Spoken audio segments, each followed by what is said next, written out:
Yes, hello, ladies, gentlemen, children of all ages. The year is it 1581? It's been such a long time since the start of the video. It's been such a long time since we played this. I think it's 2 weeks since we last visited our extremely bizarre version of the planet Earth. Let's get the interface back if we can. Let's get rid of that and that. And let's get into some music. Some brand new music for this week. It's my birthday later this week, and I thought, you know what, buy some new music. What could go wrong? It could be extremely quiet at the start and ruin everything. I've never heard this album before. I've heard one track, and I just figured, you know what, that'll be perfect. Anyway, clearly I'm struggling still for getting my stream stuff ready. I don't have any notes, so what we're going to do quickly before we start off, this stream's going to be 2 hours and 20 minutes long, so the opening 20 minutes is going to be perusing the ledger, or rather more accurately, the current wars section, just to try and get ourselves caught up with what's going on in the world. We saw in the intro video who's doing well in score, who's doing well in development, but that could all be about to change, because as we saw in the very start of the intro, the technology map. Now, there's a kind of a blemish on Europe here. Aporia, Heiligmalches, not doing so well for themselves, but at least they're doing better than Athens, who are trying to keep up in military tech, to be fair. It's 12 military tech against 13. But 7 admin tech mean they are monstrously... Right, that is coming quite loud, I'll grant you. I like it, but I'd rather it was a consistent volume. So Costagni, who look down and out, have picked their moment perfectly. They're looking to cut in on Athens and get all of their cores back. What are their cores?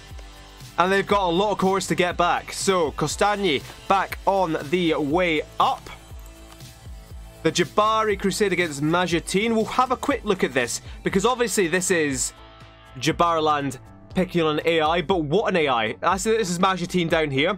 They take out Majeerteen, they get the whole of the Gulf of Aden, they secure the Zanzibar trade node for themselves, and that is just perfect for them. While I'm going through this, if anybody is watching along, wants to check out something, wants to be reminded of something, call out in chat in our new low latency mode. You'll probably see just up here how quickly the message pops in. I assume that's what Solas was looking at earlier. The Tally-Ho are dead. Or are they? For the Punjabi prison have come for them, but the Punjabi prison have run into a bit of trouble. Gyan Lane are trying to protect the Tally-Ho. They haven't done a very good job of it so far. But that's kind of a war between Gyan Lane and Punjabi prison. But Gyan Lane, weren't they in another war? They weren't. Not this time. The Hive are going in on Zhangyang, Qingzhou, but Mahasada on the other side. So let's have a quick double check of that. That's, oh. I thought that'd be a more even war, look at the competitors, but Mahasada, they've been beaten back by Shambhala last session, I remember. And though the mandateless Celestial Entente, holders, chuggers of the Poison Chalice. Let's have a look. Let's just remind ourselves of how poorly off the Celestial Entente are. Plus 50% to damage, all damage received. Fire and shock, that's 100% of the damage you take. It's not a great time to be, well, it's not been a great couple of centuries to be the Celestial Entente, if we're honest. As soon as the Hive turn on them, they are toast. Costagni against Athens, Cagliari in there as well. What's going on there? No real flags I recognise until we get down to Tver and their conquest of Pereyaslav. Legofia and Aporia on one side against Kildare and Van. That'll be the last war we check out before we unpause here. Hold on, that's not the right music. This is, and I accidentally had it on shuffle. Never do that. So Kildare. That's not a good look. You can see Tver and Legofia have already taken a whole bunch of cores from them. And they're going to get a whole bunch more. Kildare almost completely occupied now. Minus 56% in war score. How are they not... how's the war score not worse? I don't understand why the war score is still all the way up there. There's their capital. It's completely occupied. And notably, it's Tver who have all the occupations. Last time out, what I'll quickly show you again is, lest we forget, it was the War of the Religious League. It was the Catholics versus the Protestants. And thankfully, Octavius von Comitia emerged triumphant, with Catholicism the official faith of the Holy Roman Empire. The Empire's on its last legs. Hansereich have secured their position at the head of it. They took a huge chunk out of Communist Luxembourg. You can kind of see that this... You can see the devastation here where the fighting really happened in Gorovdesh in Communist Luxembourg. Well, like, Athens weren't involved, but they're massively devastated as well. And then they kind of started pushing towards Hispania before peace was declared. The delegation, lol. Yeah, I can't remember what happened with the delegation. I remember they picked a really aggressive war. And they've made their way over to the New World in the West Indies. Hispania over there as well. La Plata down there. Oh, hold on. I remember. 100%. Are they actually 100% devastated? Was I just not paying attention? Nah. See, 100% devastation has an actual effect. Like, this is as devastated as... All its land is devastated. It's at 14%. Is the worst one I saw popped up there. Just meant it was fully red. What is the most devastated province in the world, do we think? It's going to be like... There we go. That's 100%. And it's just Jujuy noble rebels over in Peru and Chile. Devastation. This is what 100% devastation does for you. No goods produced, no manpower, no nothing. You get nothing apart from a little bit of tax. So, I think that's quite a good recap of where we were. That's taken about 5-6 minutes. If the music is at the right level, I've got the chat on. We know what we're watching. We're watching Kostani at the moment. We could flip between the Hive and Mahasada. If we're all ready to go, I think we should just get rolling. As you can see, all the black flags mean these guys are all exiled from the recently declared peace. They're just trying to make their way home. Remember, it was really the tributaries who turned the tide for Catholicism. And interestingly enough, they are now getting converted to Reformed. Because that is, Genoa itself is a centre of the Reformation. And Pisa, I think... What was the deal with Pisa? Oh no, I think the tributaries had the city of Pisa as a trade nation. What is it? What is it? A trade city, that was it. City of Bari, city of Pisa, city of Cosenza. But the city of Pisa was in Siena, and Pisa itself was held by someone else. I don't know how and why that happened. I'll just chalk it up to tribute being tribute and leave it at that. How are we doing? I've lost all my shortcuts. There we go. The Jabariland going to take a chunk out of Majeerteen. How are they doing in terms of great power? Because Jabariland have not yet embraced colonialism or the printing press. But as for colonialism... What is that over there?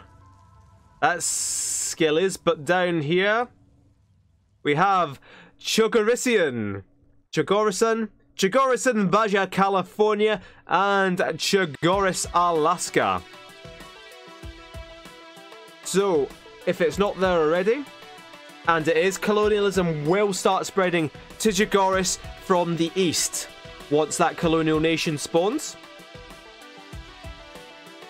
We see the printing press making its way through Teshuvah. I think there's a little bit of knowledge sharing that's gone on here with Curonia. Let's let them get ahead, get printing press and colonialism ahead of time, and that will help Tver a lot.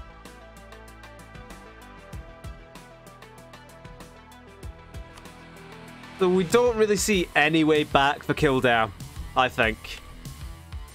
Not if Lagofia and Tver are joined at the hip as they are. This could be a way back in for Heiligmalchers. Because they now have one solid ally. Lagofia on... Well, they have one solid ally, but they're about to lose their entire army, it looks like. Oh no. They escaped just in time. It would be to Heilig Mulch's benefit to let this pretender stack take over. What's their king like? It's a 2-1-0. Oh yeah, they've got an elective monarchy. I forgot about that. How did this happen? How actually did this happen? Who knows? We'll just ignore it. If only there was someone around here who knew what playing Poland was like and how to deal with the elective monarchy. But unfortunately, there is no such person here available to us. Majutin now almost fully occupied. My 66% war score. I'd expect it to be a bit more than that, but these peasants probably helping out that war score in Majutin's favour. Slavers Bay. Waiting for Solomon Sekou to ascend to the throne. Daddies no more. They used to be the Big Daddy dynasty, remember? Any new landings in the new world? We've got Hispania and we've got Gorovdesh up here. Oh, Gorov Canada has now formed. King Verna Garav. So what are Epiphany doing? Ideas wise. They're not going exploration, unlike Gorovdesh, unlike Hispania.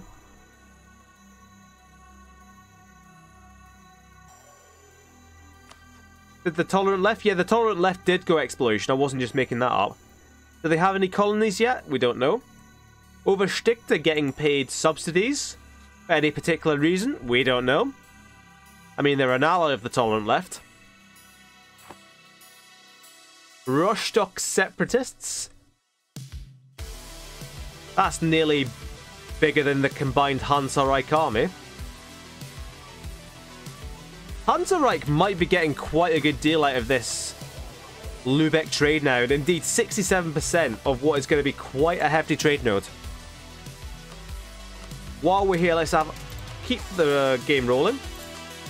We see Sevilla, Genoa, English Channel, Venice, Bengal, Champagne rather far up there. In fact, Lübeck quite far down the list of cool and good trade nodes.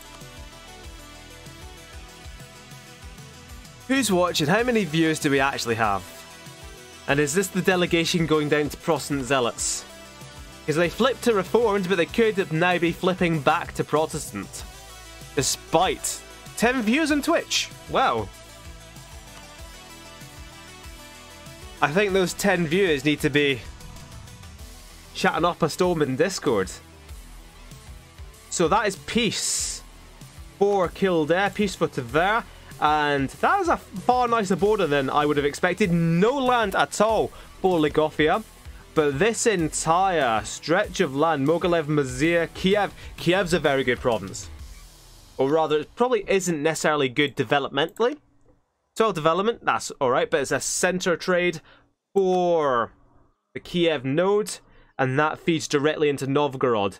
So Tver have already taken Smolensk, and a lot of that trade will now be diverted away into the Novgorod nodes, where they don't actually have that much power. They don't have Novgorod yet. But Kildare in a lot of trouble. The Norse... I thought they were a republic, but they're now an administrative monarchy. Did I have that right? Maybe, maybe not.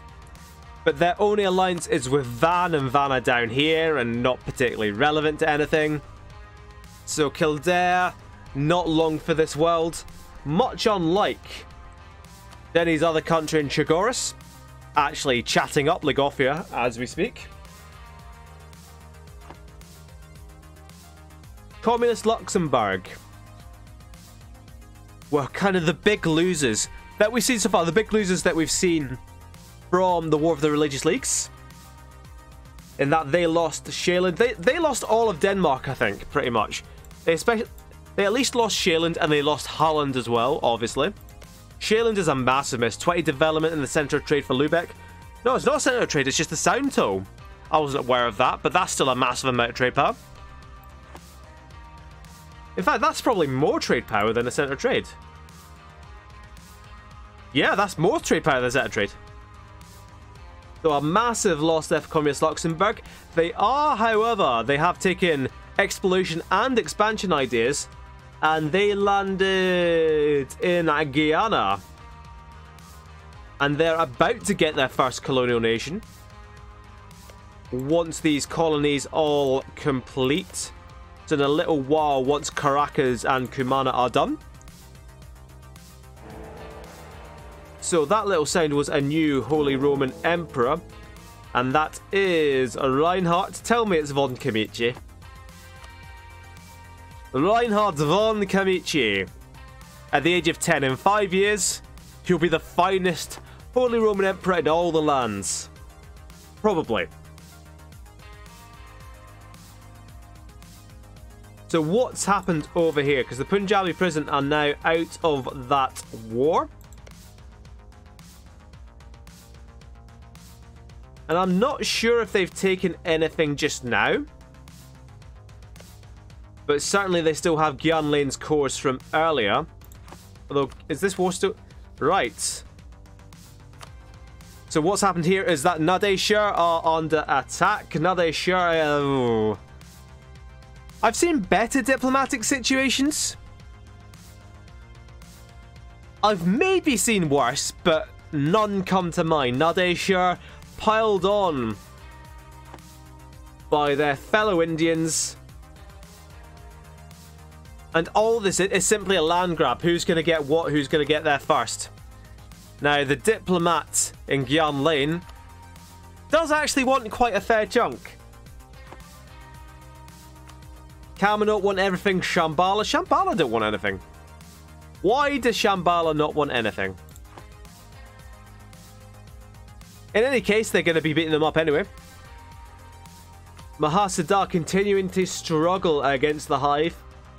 As you would, because this is not very rich land. Neither is this, but there's a lot more of the Hive than there is of Mahasada. Jabariland have almost taken... See if they didn't take this province. See if they didn't take Barbara. That would almost be like a lovely, nice line right across there.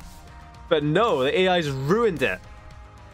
But Jabariland up to the Horn of Africa now. They've taken Somalia. If we have a quick look at this. If they take out Sakalava, which they really need to do next, they'll be dominating the Zanzibar trade node.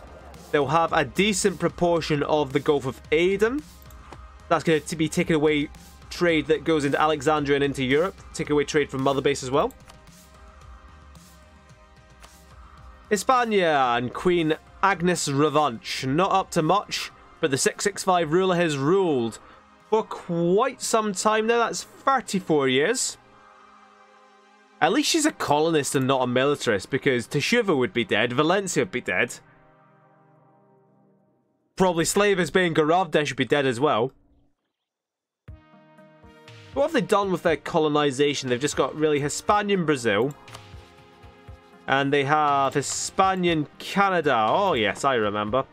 Although Garav Canada, not doing so well for themselves, getting occupied by Vermont. Vermont very much in the correct position. I think this is where Vermont is in real life. I think it's New Hampshire I very nearly drove into. But, you know, I know my way around there. That's definitely where Vermont is. The Heilig Pretender rebels just continue to dance their way around this army.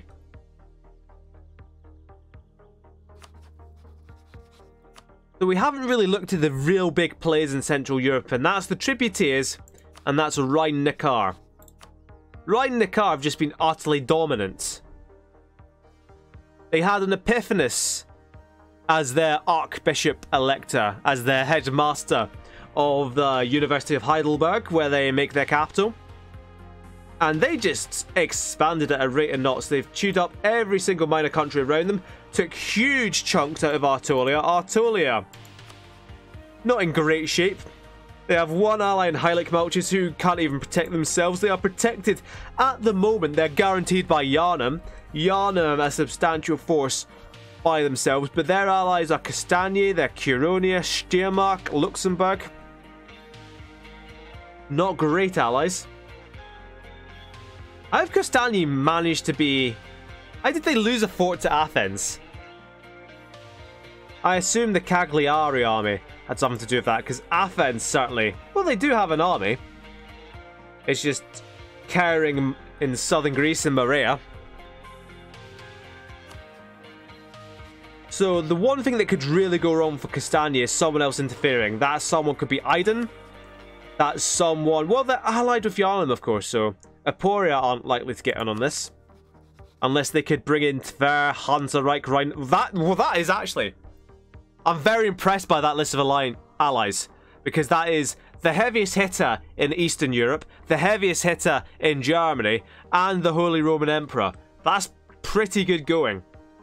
I'd be interested in a war between Tver and Lagofia, because obviously Tver have the economic backing, but Lagofia, they have King Samuel Judah, they have the Prussian monarchy, they have offensive ideas, that's not great, but they have militarization of state, they have infantry combat ability, they've got better shock damage, they've got fantastic discipline and fire damage. The all-around package is in play for Lagofia, whereas Tver, they'll just have random stuff. We see infantry combat in there. And that's about it. They do have defensive ideas, though. Does Kildare have any allies? None of note. They have Van, and that's it. And they're Coptic. That's impressive, actually. I would have expected Copticism to have died out by now, but it's still going strong. And Denny, I hope you appreciate how quickly that answer came thanks to Twitch's low latency streaming. So we've been hanging out around here. I'll have a quick look back. They did. Was there enough? How many countries were there in India? Because we lost the tally ho. There's the tally ho. If we zoom right in, how they still have 20,000 men with this few provinces, I don't know. But we've got Shambhala. Oh no, that's not Shambhala. There's a tiny slice of Nadeshar, and they also have a fort over here, Mafarwada. But that's not great for them. That was a particularly great war for Gyanlane and Kamenot, who stopped Shambhala taking all of that territory. So if we don't keep this paused, we'll have a quick look at army sizes, or at least at force limits. Shambhala and Australia Major, the neighbours right here, biggest armies in the world, although Australia Major, they've never built up the force limit. I'm not sure if they have the economy to do so. Shambhala, we saw earlier on as we looked at the trade nodes, the Bengal trade node, very rich, taking all the trade it can out of Malacca, and there's some great trade resources. Look at all that silk, that cloth, gems in there.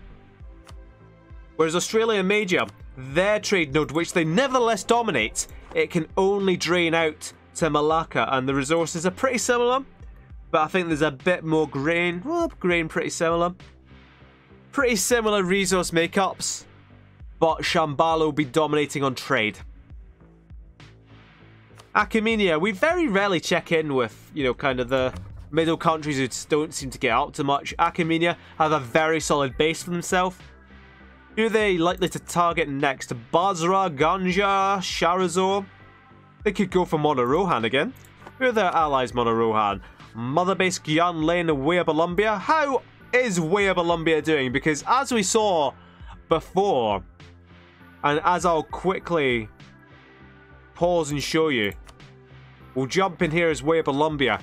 There is a decision that all these Japanese countries can take, called Japan is United. So, once these last few provinces get cleared off, we could be seeing a properly united Japan. The dream of every weeaboo ever. We're kind of seeing... Oh, this is a bit of a mess, honestly. Hispania and Garavdesh both going for Canada. But they need to sort this out. Because Hispania round here, Garavdesh round here, Garavdesh up there. It's useless. What's this down here? No Western powers getting stuck into Mexico yet. One would think that Chigoris actually might be the first to do it because they have now landed in colonial Mexico rather than just colonial California. There's a Hispanian conquistador way up in Alaska who has now discovered Chigoris. I think Chigoris have expanded into Kenai there.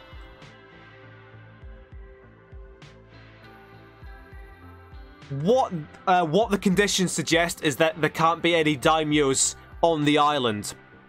And once you take Kyoto, you are not a daimyo, you are a shogunate. Which is how that works. It's whoever controls Kyoto. So if these separatists, that's quite close to Kyoto, and indeed the glorious Nippon separatists did take Kyoto. So if those separatists succeeded, then glorious Nippon would become the shogun again. Which is how that works. So Mahasada pushed back by the Hive. And they've not lost that 7 development they've lost there. So not much going, but Mahasada look a lot uglier for it. I think Mahasada, who are they allied with? Well, to be fair, Australia Major and Chigoris in there. Good allies. And they've got some tributaries. That'll be how they got involved with the Hive in the first place. They've got these rubbish tributaries that give them like 3 gold per year. They're just not worth having. It's just a liability for them. Oh no. So what's happened here? Yharnam are crusading against Kildare. And Castagni are back with a vengeance. They've completely crushed Athens, and now they're jumping in on Aporia. I think once Aporia... No, not Aporia, and Kildare, of course. This is what I like about Castagni, is that they do it themselves. That war against Athens had far more development than them. They did it themselves. Kildare getting jumped on. Castagni are jumping as well, but they'll do it themselves. Whoa, interesting. So, like I said earlier, Tver do not have Novgorod. So they're going for it now. They attacked Livland, but that's brought in the tributaries in communist Luxembourg. And Osterode. So who is on the other side? Tver and Lagofia. That is actually a very interesting war. We've got the Eastern Mega Bloc against the power of mercenary-driven Italy. I don't know why Tribute's involved in this. Did he just ally with Livland for no reason?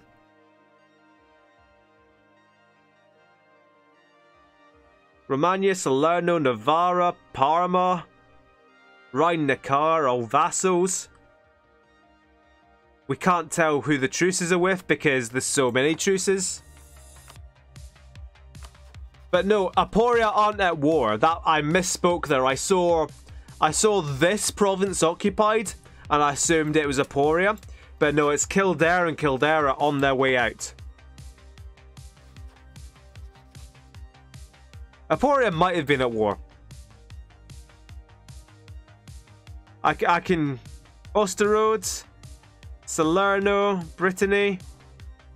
Did they take anything from like Steiermark or anything? Right, is that Yharnam already? Oh no. Oh, what is this? They've taken a huge chunk. Tarnov, Premisil, Belz, Halich.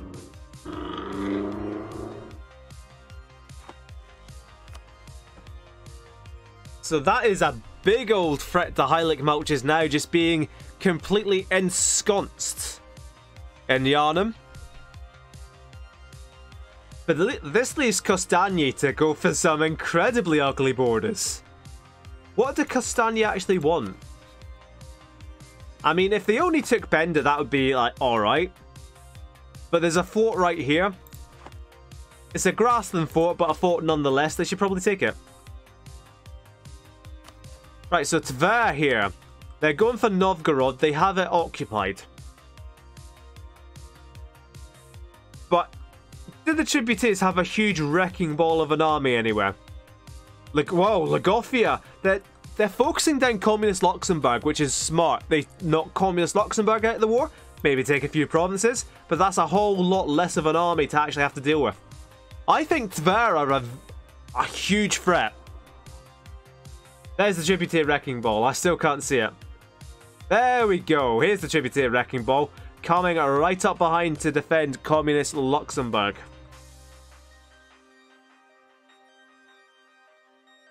So what the defenders need to do is siege back Novgorod and kind of just let the tributaries' armies go for the armies here. Because their armies will... Oh, hello. This is what Livland have been doing, Osterode have been doing. They're going for Lagofia, who shouldn't actually have...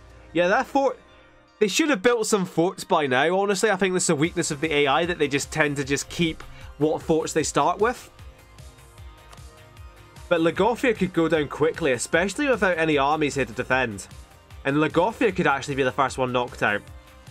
Dallas Kogan is the capital here, and the capital is down.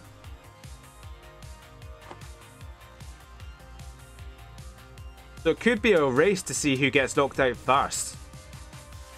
And indeed, Tver are getting a little occupied themselves. So they're at -2% war score, despite having 11 from the war goal itself. Teshuva could be in a little bit of trouble themselves. Aydin are a better ally than they used to be, honestly. Because Nicosonia allied with Lagofia. Lagofia getting, you know, a little bit beaten down. Nicosonia could find themselves in trouble soon. That's not a very good rabbi either, 131. So, you know, if Grand Consul Mohammed Husseinitz was looking a little bit east, Aydin looking a little bit south, they could tag team Nicosonia while Lagofia couldn't come in to help. There's Castania. They did only take Bender in the end, but, you know, they've secured the eastern pass of the Carpathians. They can control who goes around this pass. They can say yes, they can say no. They can also get very much beaten up for it. Tolerant left with their armies on the move in Ireland.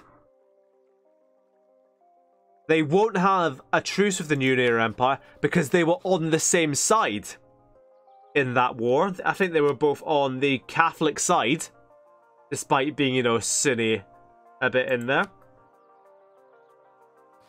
The New Nero Empire still allied with Epiphany, but how much help would Epiphany actually be in a war? I don't think there'd be much help at all. I think the New Nero Empire could be on their way out. We see Hansereich here lining up right on the Communist Luxembourg border. We see Osterode. I think we've had a knockout here. Lagofia have indeed been knocked out of this war. So Tver, they had it all on a plate for them, and then they invoked the wrath of the tributaries. To be fair, Tver are in Treviso, which is one province away from their capital. They're going for a decapitation strike against the tributaries. It's not going to work because the tributaries can just blockade, I think. Tributaries in exile. I think that's just because they were inside Lagofia when peace was signed. The east of Tver going down, I imagine that's just because there's no forts there whatsoever.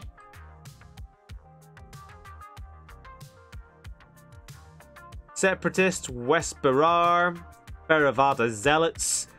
Nothing major coming in as of yet. Kamanot still allied with Shambhala Gyan Lane.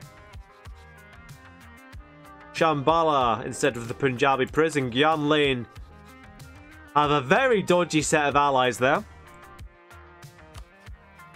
Australia major with Mahasada. Shambhala are kind of in the ascendant position here. Are Sierra gone entirely? I believe they are, because what we saw is Mandu rise through separatists. Oh, Punjabi prison. They didn't always have this little bit down here, did they? And we saw Desh arrive. And as we speak, we see the Punjab crusade against Desh. Desh, Tally Ho, and Mandu. Oh no. They could take all of this land in a single go. Which isn't good news for Gyanlane or Cabanot. Or Achaemenia to that end. So Kildare still alive but suffering under noble rebels. I'm pretty sure that Pretender army took over. And we now see that army in charge of Heilig Mulches. Yet very... And they've made a bit of a misjudgment here. The Russian Principality. They ran up against the brick wall that is the Tributaries. Look at that wrecking ball of an army up there and realise that's not even their main army.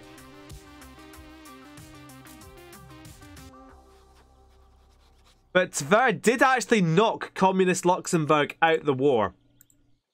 Communist Luxembourg just could not hold on. Which is actually very good news for Tver in the case that Communist Luxembourg won't be taking land. That's actually quite pathetic from Communist Luxembourg, honestly, because look at Tver getting occupied. They knocked out Lagofia, but still, Communist Luxembourg had to tap out. To be fair, this is what you get with AI versus human plays. The AI can't really see that, oh no, Tver is getting beaten back. We're going to win this war. I just need to hold on a bit longer. They see that, oh, we're at minus 50% war score. My capital's fully occupied. Hispania have attacked... Whoa, Gorovdesh have attacked Corsica. I think this was during the religious leagues, that war. Corsican separatists got in. Not Varmson separatists. No, that would have been good. But Corsican separatists got in and revolted from Gorovdesh. Hold on.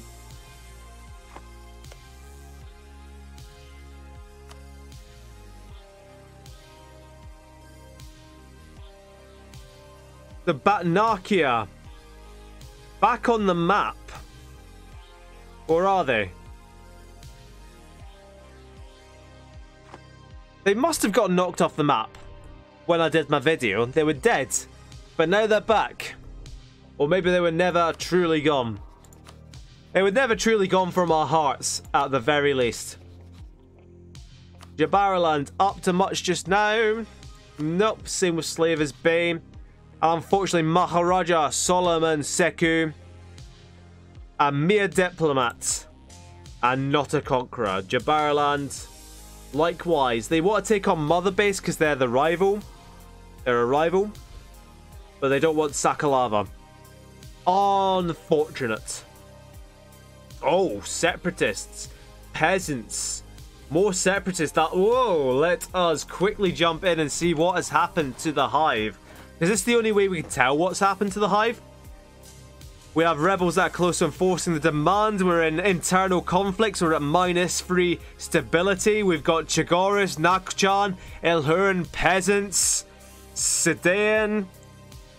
So Mahasada could get all their land back as well. It's a full-on collapse here from the Hive.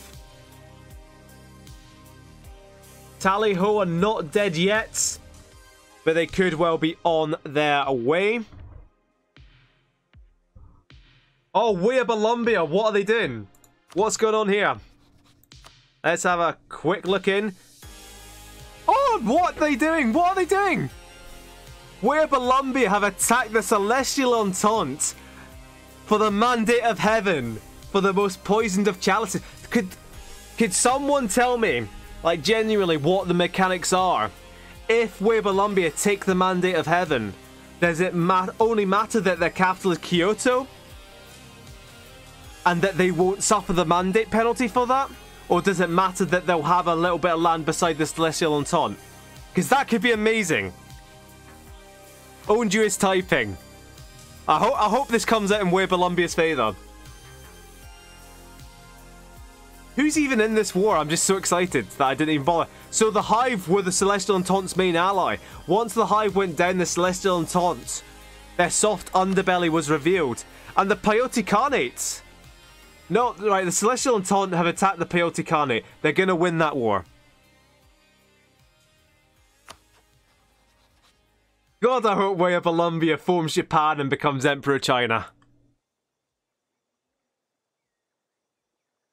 It will prove that Japan was not a mistake. Oh, Punjabi prison building up an army for they have... Oh yeah, they're just still in the same war. Although Shambhala now... Shambhala have of course attacked Mahasada.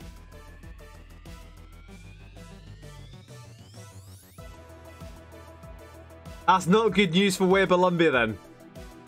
Fantastic news for the Celestial Entente. Right, so Shambhala, their second war of this session.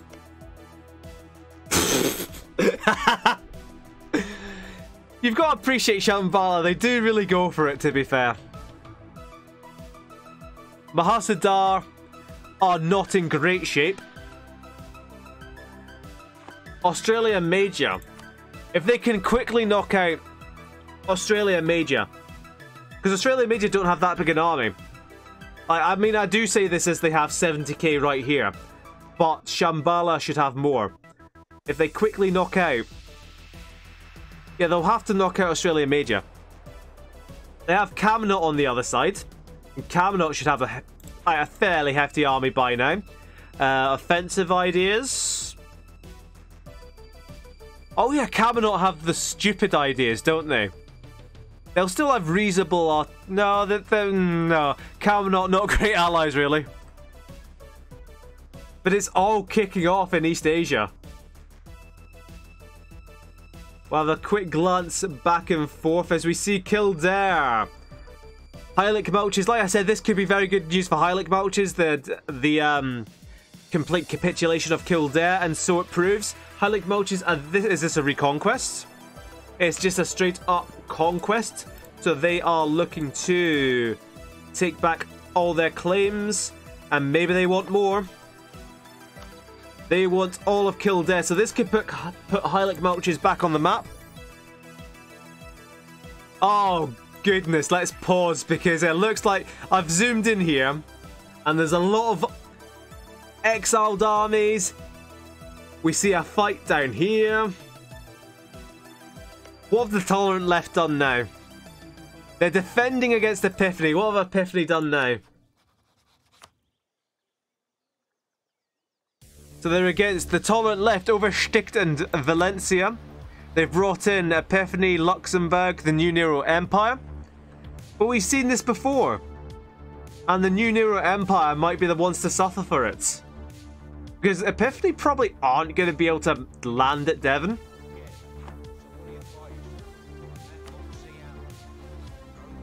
Over Sticht and Vienna, so Vienna, Valencia. Tributaries at peace, Rhein-Neckar at peace. Let's just have a quick flip through who's doing what.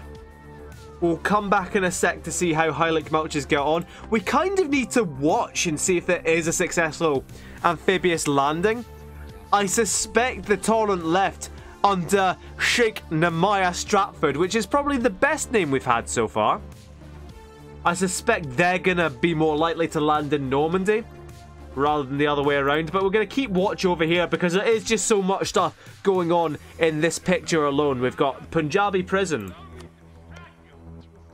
pushing into central India. We've got Camelot helping out Shambhala against Mahasada, Australia Major, and the New World and Chagoris. We've got this war, the Celestial Entente. Vietnam are in this war as well, or rather, they're probably in a different war. God, imagine if Vietnam declare war on them for the Celestial Mandate. But no, they're just involved in the Weeaboo War. And they're gonna win this war.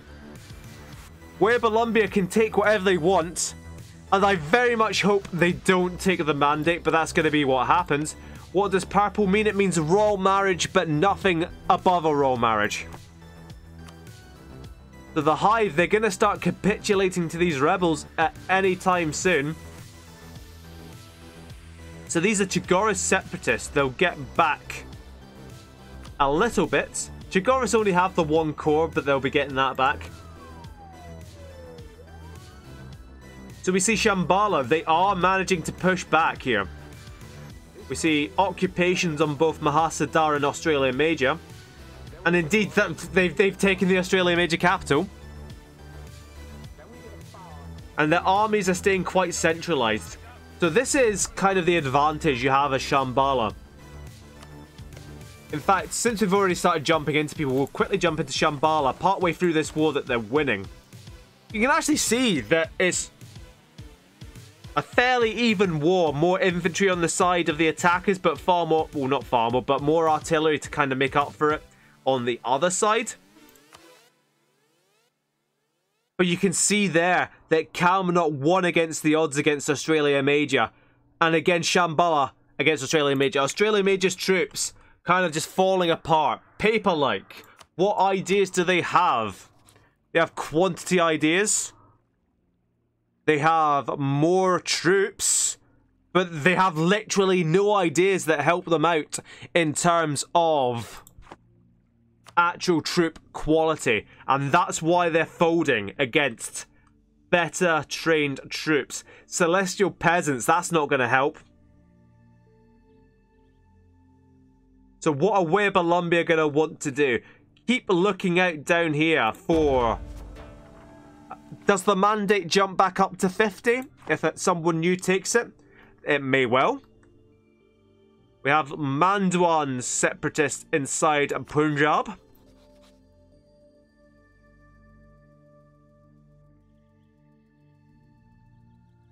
We see the New Nehru Empire being completely swallowed, and that's a defensive war, so it might be curtains for the New Nehru Empire. Who's this? This is Al-Wahat and Sennar. Don't really care about that. We'll just have a quick right-click fest as we go. That is Yangian separatists into Nanyang. Here's the thing, if these are separatist rebels, they will kind of flip into other countries. Like Taiwan separatists, they could easily head through Beijing into the Celestial Entente. Jagorusian separatists just staying still. The Hive peasants being beaten back there. Chagorus actually helping out, taking out these Nakhchiwan separatists. I think inadvertently, because they just need to make their way to Shambhala. Anyway, what I was planning on saying earlier, and I think never really got around to it, is that Shambhala, they have a big army, but most importantly, it's centralized. They have support from Kalmanot, which is centralized. Whereas these three guys, their armies are all going to be scattered completely across Asia. How many rebellions are going on within the Hive? Too many to count. It's going to be like single figures, but that's still too many for me to count. I'm not the most intelligent. So Athens yet to secure themselves more allies, yet to catch up on tech. And Kostani, well, they're a little bit behind on military tech, Kostani, but they're still ahead of Athens. Indeed, Aporia, keeping up with military tech. I'd like to see Aporia chomp down on Athens, because that's going to be how they survive.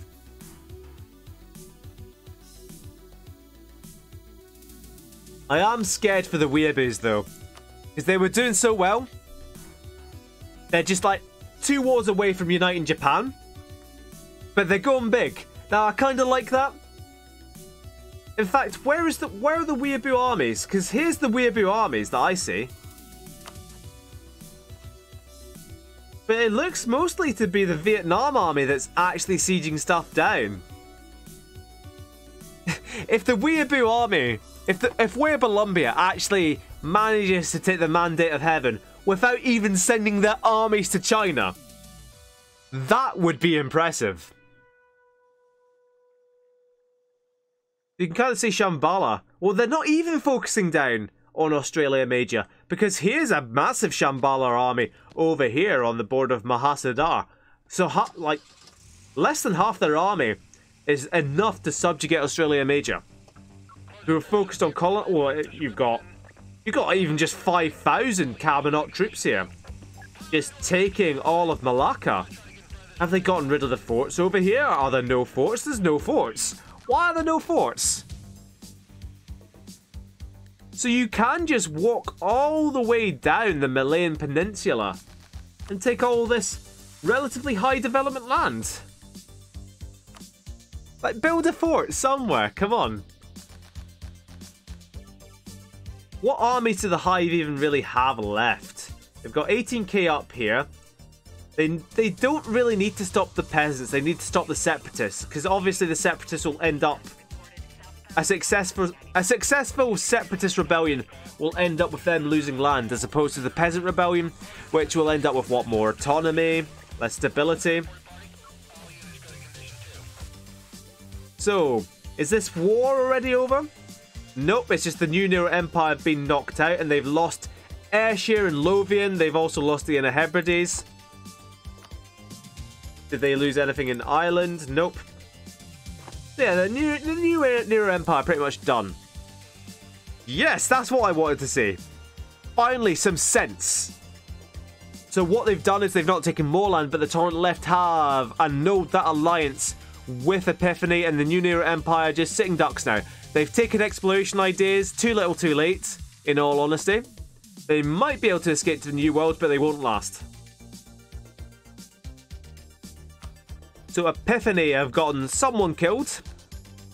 And here's the thing. The war score is only going to go up. That defender goal is going to go up to minus 25 war score. Or rather down, looking at it from Epiphany's point of view. So nothing else kicking off in Europe as of just yet. Hadia taking a chunk out of Majetin. Jabaraland, you'd like to think, will get in on that. So the action remains in Asia. It's definitely the Vietnamese... Yeah, it's definitely the Vietnamese army that's doing the work here for Way of Columbia. And you see, despite having more than 50% more numbers and a substantial amount more of that in artillery and a better general, the Celestial Entente don't really want to engage the Vietnamese army, because they know it would be far closer than the numbers actually suggest.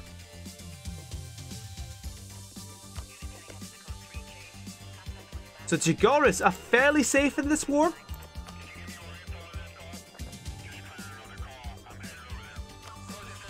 Peyote Khanate are still at war. The third Celestial War for Peyote Khanate tribute. They're still in there. They've still got a slight army. Han Seong. Oh no, they just declared peace there, and I think they lost absolutely nothing to the Celestial Entente. Although, right, what's happened here?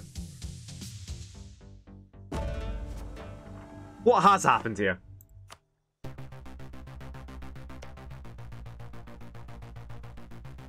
So they've taken this, thank goodness, they've taken land in China, but they didn't take the mandate. They took quite a lot of land in China. They're rebuilding their checkerboard.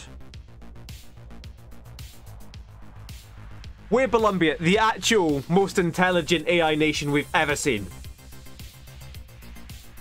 Do they have any allies? I can't say I agree with this choice of allies. Obviously Vietnam doing a good job for them. That's quite a good Queen Regent as well.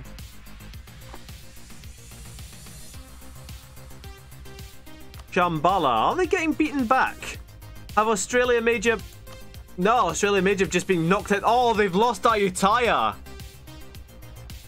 Ayutthaya, their capital, is down.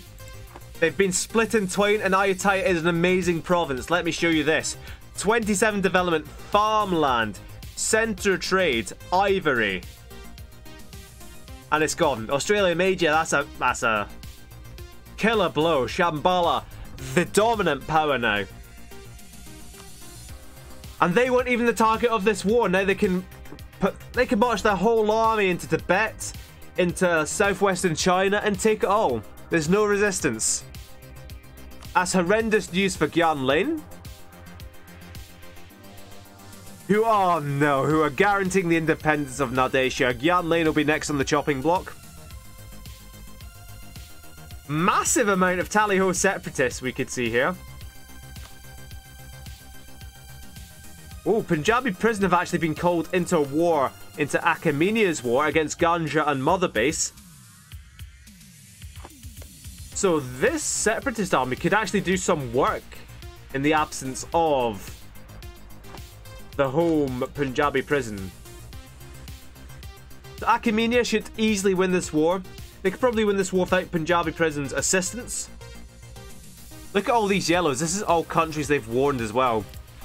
So they want Ganja. They'll take Ganja, but first they might try and take a chunk out of Mother Base. Try and cross at Hormuz. Try and cross the Persian Gulf. We have a war for Aporia. They have attacked the Zagreb. And that has brought in Zagreb, Kostani, and Switzerland. Yarnum gearing up for something or other. I think this is a poor war. A very poor war to take. They could beat Zagreb, they could beat Switzerland, but Switzerland will have amazing superpowered generals, and Kostani may well bring some numbers now. Offensive ideas. Morale of armies, manpower recovery. Land force limit particularly, that's the one we're looking at. Because Kostani can bring the numbers, Switzerland can bring the generals. That's a very dangerous war they've taken. This war chugs on. There may well have been attempts at landings.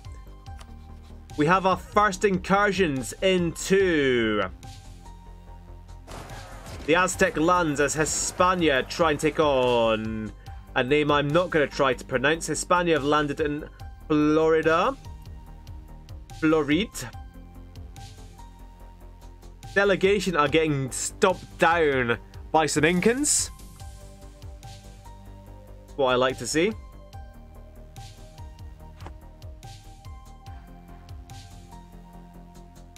So the Hive have notably fewer rebellions now.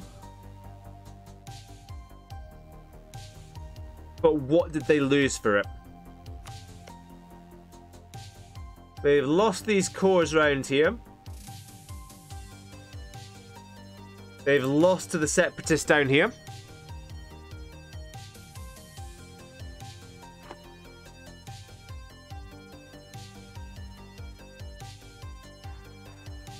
Meanwhile, Shambhala continue to strike on into Tibet. Sally's Hill separatists haven't actually done anything yet, have they?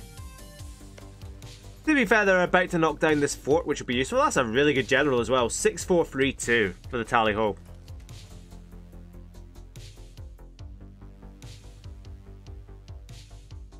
But here we go.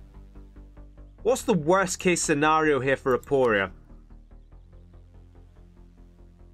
If they only lose Varast, that potentially doable.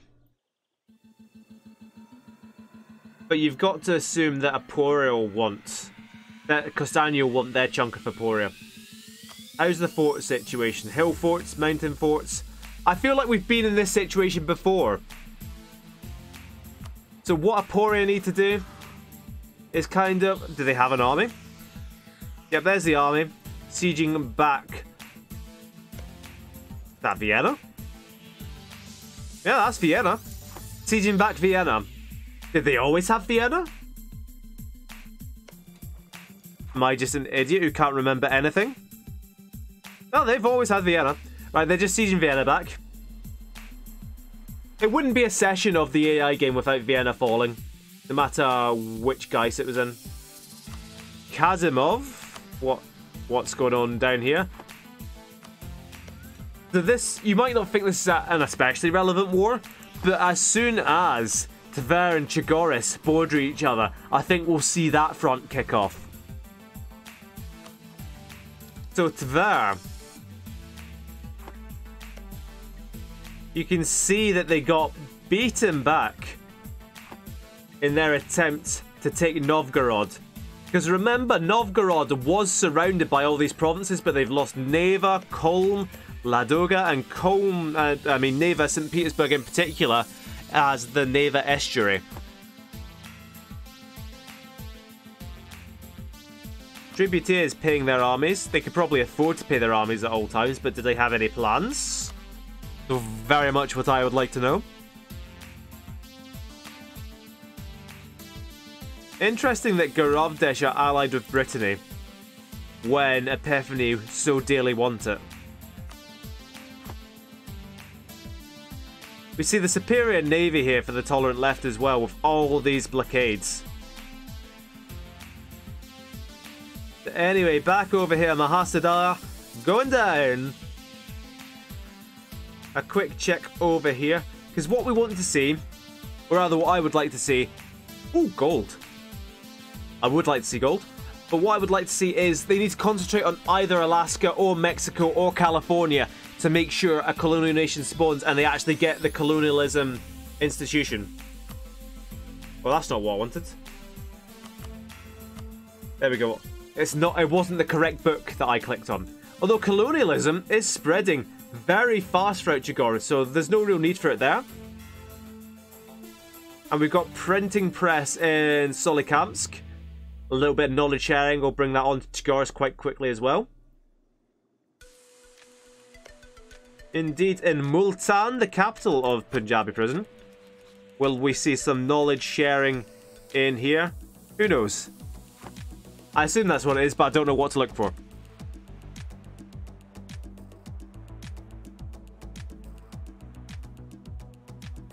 So any more colonization around here? We very nearly have Jabaraland's own Austria. So if we 1, 2, 3, 4, including Eora, the centre of trade. Shambhala's war may have ended. What's different here? I think. Oh no. 1, 2, 3, 4, 5, 6, 7, 8 provinces. And another country split in half. You can see the development on these isn't that high. Some good resources, some not. But Shambhala can now expand into Mahasada at their leisure. I mean, same with Australia Major. Shambhala are the dominant power now. Chigoris now allied with the Celestial Entente. Oh, Shambhala, that's finally a useful alliance for the Celestial Entente. So where Columbia probably won't be repeating their trick of raiding mainland China. In fact, I think these guys are... Yeah, the weeaboo traditions allow them to raid coasts, by the way. So this coastline, I'm assuming there's pretty much... Yeah, there is absolutely no coastline in Prosperity apart from Chigoris, because it's all being raided all the time. Especially down here in Glorious Nippon. Glorious Nippon, who have attacked Nanyang. I'm not sure how they expected this one to turn out. Yeah, I'm not sure how they expected this one to turn out. Oh, I'm getting lightheaded already. What's the time? 1 hour and 20 minutes to go. Aporia are biting back. Oh, I think they've been helped out here because Aporia, this war was for Slavonia, which is that one just there. But Zagreb had all of this and Steiermark have come in. And just, you know, a cheeky smash and grab. So Aporia, now without Zagreb to really have to worry about, can now just concentrate on Kostani. That's brilliant for them. That's a Hansereich army against Osterode. Hansereich Rhein-Neckar Curonia. And it is the Hansa conquest of Netz. And the delegation are in. The delegation as well. Yep, there's Rhein-Neckar. Disappear. Oh, no. And it's Hansereich as well with the occupations. Are they going to want to take anything? Nope. But that's a poor trailing alliance there for the delegation. They got pulled into war against the Holy Roman Emperor. And the biggest loyalist attack dog in the Empire, Rhein-Neckar. So what do Hansereich actually want here? Not all that much, but if they get Danzig, which I think is what they really want here. If they get Danzig, look at that. an estuary and a centre trade. That's going to be a whole lot more trade coming from the Baltic. That's going to make Communist Luxembourg poorer. It's going to make all these guys poorer. And it's going to be directly more trade into Lubeck. 74% of which will go directly to Hansa Reich profits. Indeed, we're going to get an institution spawning very soon. It's going to be global trade, which is why I'm interested in which trade nodes are going well. And as of right now, it's still going to spawn in Genoa. But Sevilla, Venice are both contenders. Who's the biggest trader in here? It is currently Garavdesh. I'm surprised Valencia is still alive, allied with Hansa Reich or not, because you'd think Garavdesh and Hispania would just try and partition it between them. Take the good trading provinces down there.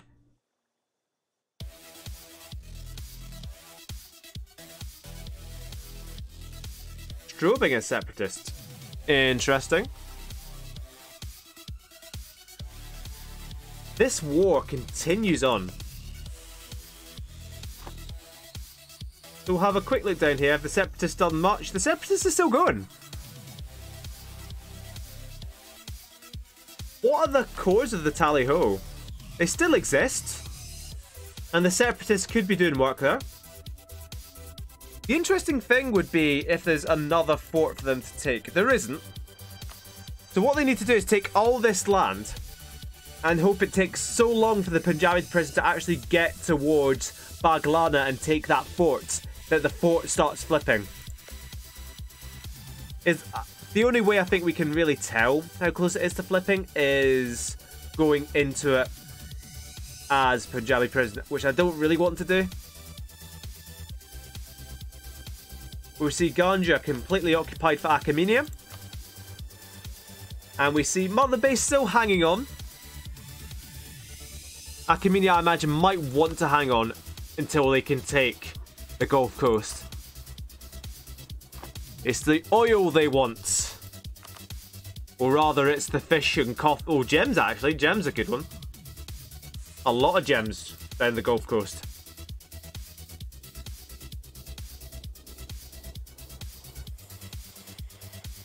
So, no real success here for Hispania. Are they still at war? No, they must have white pieced out against these guys here. Because remember, they had an army over here they were trying to occupy. Indeed, that's their capital right there. They didn't manage it though. So it'd be very interesting if Chigoris were to get in here. Because Mexico sends its trade all the way to Nippon. But more importantly, for Chigoris, all this gold could go to Russia instead of Spain. Now, this is what I actually really wanted to see. Finally, we have the Southern Delegation. Delegation Texas. Half landed. 4 separate colonies all at once. Yep, Delegation La Plata, they're just going to leave to take on Chile by itself. Delegation West Indies is going to be big enough, they dominate it enough. Oh, there's the Tolerant Left as well. So now they're going in for... Is that going to be... Yeah, it's still colonial Mexico, is the thing. Although, if I thought this was colonial California, this is... Oh, what they've done. Chigoris have attacked some, oh no. They've attacked some very minor states. Is that a Chigoris army in South America? It's possible. Because once you have exploration ideas, you can hire conquistadors. And conquistadors give your army automatic access through, primitive nations. And there's a way to auto-explore. So we'll come back later and see if Chigoris have actually managed to keep a hold of their empire. Oh, have we got the most pointless war we've ever seen? We do. It's the Japanese miners going to war with one another. We have Glorious Nippon have attacked Paragonea. Paragonea with their one province left. With their one province left, and they've actually fought off Glorious Nippon with their 1,000 troops. Is what's happened there. I think they just both need to give up on it. Oh no, they've got Okinawa. And that's their capital. Interesting. I mean, interesting. I mean, from a certain point of view. So these are both level 1 forts. You only need 3,000 troops to siege a level 1 fort. You'd need 6,000 to siege a level 2 fort. What this? Like, let's zoom in on this.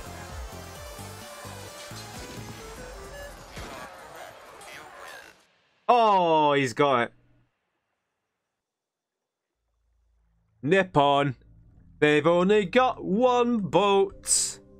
Paragonea also only have one. They've sent their one boat out to try and, you know, blockade this one province.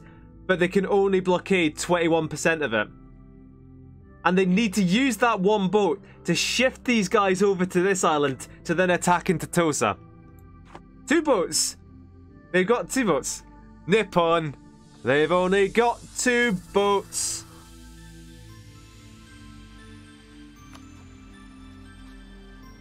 So this is Australia Major, who have attacked Minangkabau.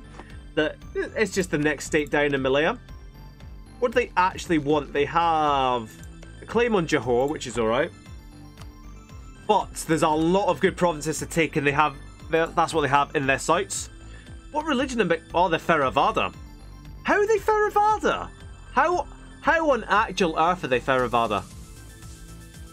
This means it's going to piss off Nade Shire, it's going to piss off Vietnam, but that means nothing, honestly. So Australia Major pretty much need to take as much of this land as they possibly can. Good targets are going to be the gold mine down here, and the developed gold mine down here. Look at that, it brings in over 11 ducats a month for these guys here. They need to take that. Pasai, 25 development, a centre of trade, is a great province to take. They need to declare on Brunei and take Brunei as well. 20 development, centre of trade, and start dominating the Malacca node. They need to do that before Jabaraland get any bright ideas and do that themselves. And send all the trade back to Zanzibar. So the Tally Ho separatists are gaining strength. We see the Punjabi prison boys, they are back. They're dealing with Punjab particularists. But surely Baklana has been under siege and occupied for long enough that it's going to flip.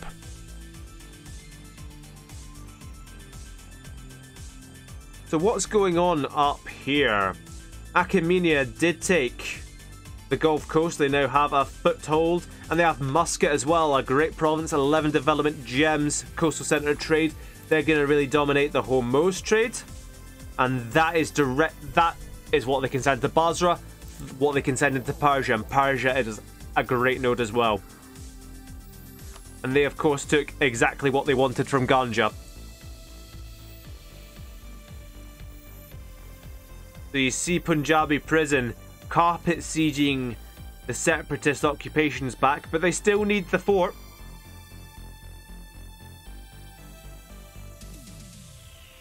While we're here, a quick switch back.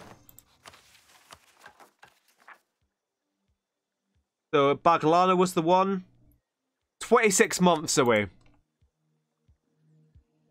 So while I have a quick look at the clock, I realise it's 1600, so I'm going to make a quick save game. Reload that autosave, even though I'm not even using them.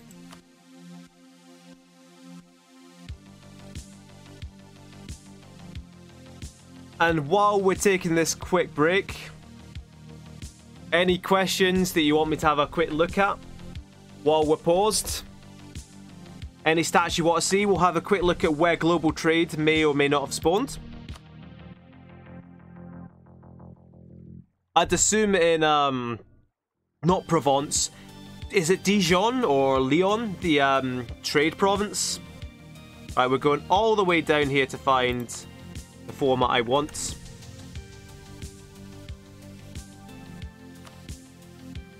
And we are reloading back to the 25th of May.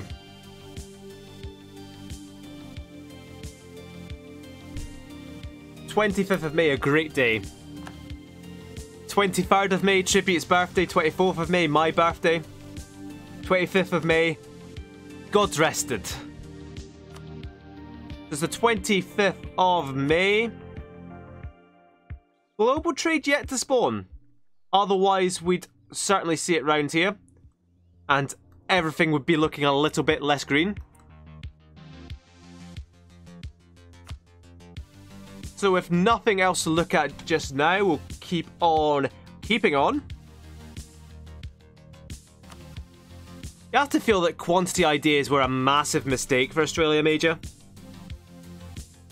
Because now that they are massively weak in terms of actual quality.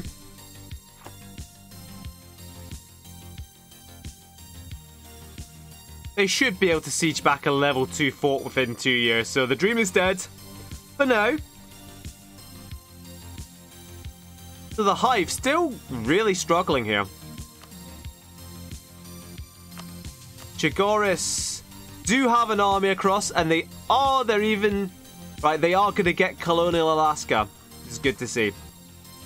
They might lose Colonial Mexico, but at least they'll have Alaska. Who is this? It is Communist Luxembourg. Not quite landing in Panama, but Luxembourg, Colombia. I think this whole section is, well, no, up to here you get Mexico, but this is all Colonial Colombia. Oh, goodness me, what's going on? It's quite the how's you doing Peru and Chigoris and AJ Shagatai. He's just, you know, just stumbling through, lads, don't mind me. Delegation La Plata in La Plata, sieging down La Plata.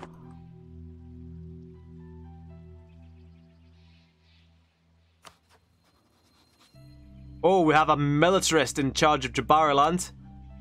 They don't quite want everything yet, but they are interested in Sakalava. Where do they have claims? Zapotec, Mika... Ooh. Of course they have Holy War, so that doesn't matter so much. But Zapotec, that sounds like... Sounds an awful lot like these guys in here. So this is Jabariland. Oof. Everybody wants Telulapan. And the gold mines. All the colonizers want that. It's been a while since we... Oh, there's... Here is riding a car, paying their troops. Any big plans? Oh yeah, Hanselreich, I remember. They've taken a big chunk out of Osterode. Someone needs to kill Osterode, honestly. Because, I mean, by all means, make it Yarnum, keep it yellow. But we can't have two yellows so close to each other. They're struggling a little bit with rebels up here. Athens still without any real major allies. Apulia did in the end get Slavonia. So successful war for Apulia. Narkia still without allies. Their rival is the city of Bari. You know, not the tributaries at all, not their old rivals. Just this one... Where is Bari? It's this one. Just that one city. They will kill that one city.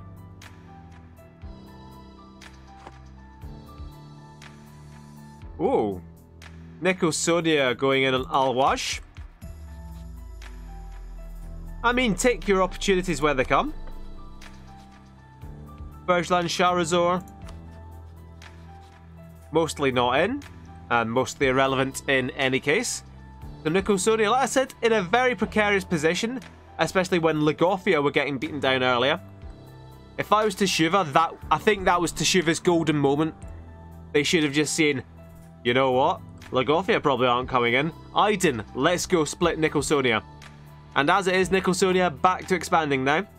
Al-Wahat looking really good for themselves, actually. Expanding all throughout Egypt. They don't have Cairo, of course. But apart from that, they're doing quite well for themselves. Until, you know, Jabarland come barreling through. They're taking on a Majutin again. Just gonna really mop up the rest of that blue. Make it look a bit neater. Oh.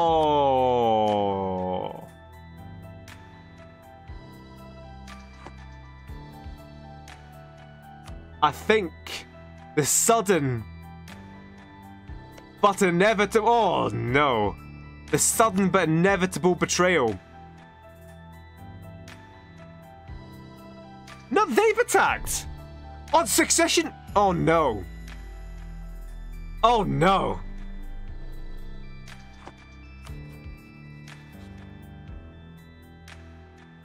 Oh, no. I mean, I'm not going to say this is game over. Oh, wait, so they've got personal union, which means they've taken Revanche as ruler.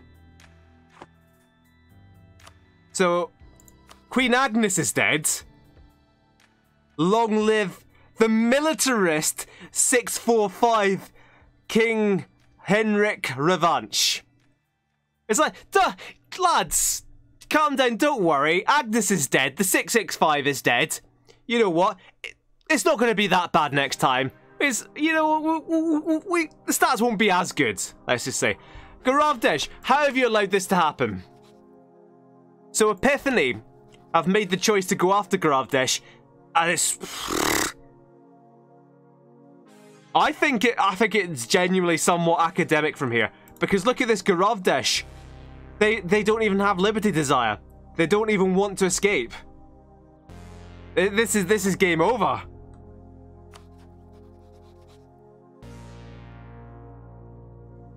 Literally game over. Let's pause at 1601. It's like Epiphany. It was like such a futile choice. But it's like someone has to do something. Someone has to do something, and it looks like it's going to have to be me, King Joffrey Epiphanes. A 456 is quite decent at himself. As my very distant Japanese brothers die on the other side of the globe, I will not stand for the death of Europe. What song is this? This is Eddie Electric, In the Shadow of La Citadelle. He hasn't brought any allies. He can't because it's an aggressive war. He's the attacker in this succession war. And in any case, he only has Luxembourg and Brittany. He doesn't even have the New Nero Empire anymore. He's lost the New Nero Empire. Nero's dead. Epiphany's dead.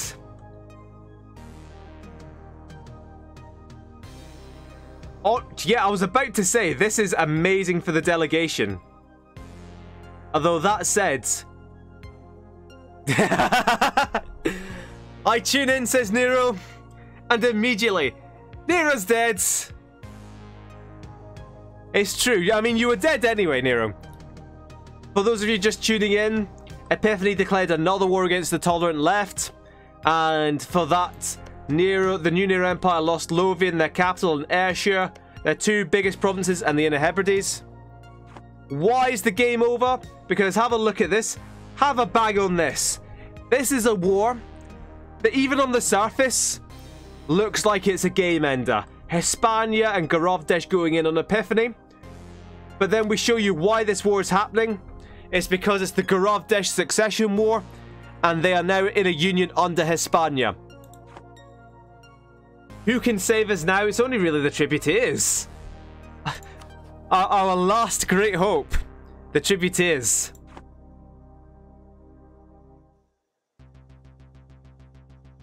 Why are they under Hispania? Presumably because the ruler of Garavdesh died, and they wanted to be ruled. Here's the thing, Archon. If you looked away, remember Queen Agnes Revanche, who ruled as a 665 for like 40 years? Meet the heir, the 17-year-old King Henrik Revanche, the 645, 17-year-old. This is why it's game over.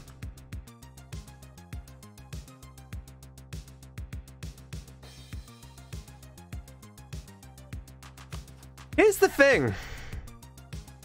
I think Rhein Neckar leading a coalition against Garavdesh and Hispania would win the war.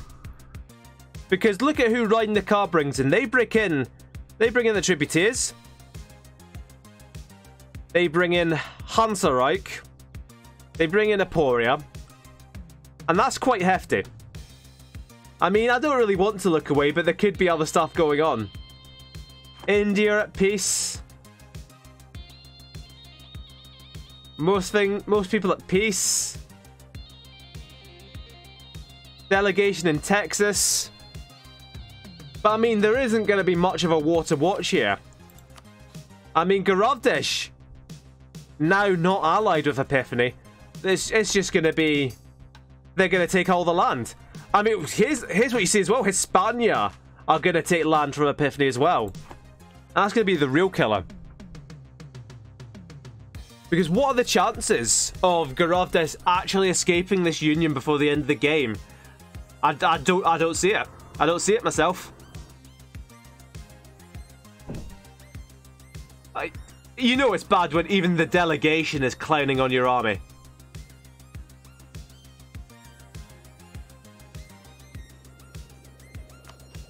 Yeah, what should happen here is Rhein Neckar should be looking at this going, right. And indeed, they are fully paying their armies. Rhein Neckar should not go in on Luxembourg, but they probably should go in on Epiphany. Unless it's always worth checking if anything's been added to the Holy Roman Empire, and it hasn't. Although the Shadow Kingdom didn't fire.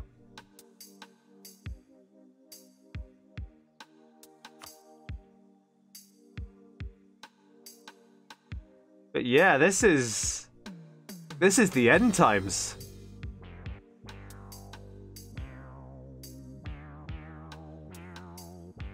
We see Tver over there. In on Kazimov and Sharazor. They're just going to be wanting to take that one province. That's nothing to write home about. Australia and Major have crossed over into Siak. They've gotten the rest of this peninsula. Good for them. The Australian separatists desperately trying to take back their former capital. Where is their capital now? Their new capital is Chaya, which might have some decent stuff to it. Yeah, factory-free development. It's fish, though.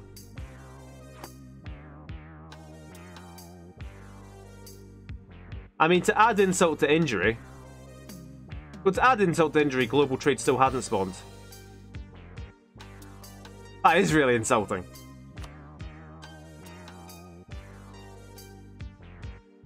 I mean, what we might see now... There are kind of two... Oh, goodness. There are two equally implausible scenarios. Oh, no. The delegation got their, I think, their core. Their core of Barwa back. But that is actually genius because that... And they've taken Auxerre there. That stops Rhein Neckar jumping in on Epiphany. That's an actual brilliant move. It's over.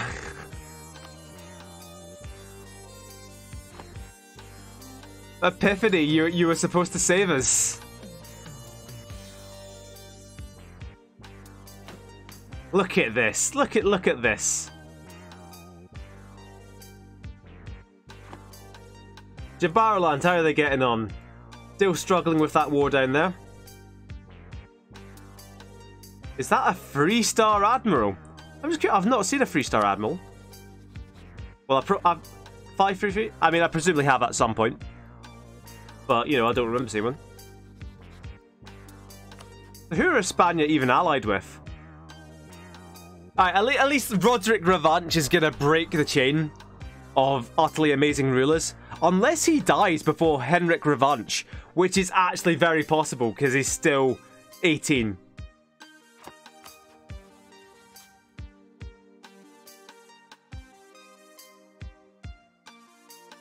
But yeah, what I was going to say is that there's two potential good scenarios for countering Hispania here. And that's obviously the central block of led by Ryan the car. If they start digging in here. Or we get the tolerant left doing a beach landing now that Epiphany don't have much of an army left. If the tolerant left spread up here, then they'll be rolling in the money, they'll be stacking up the points, and they could genuinely win.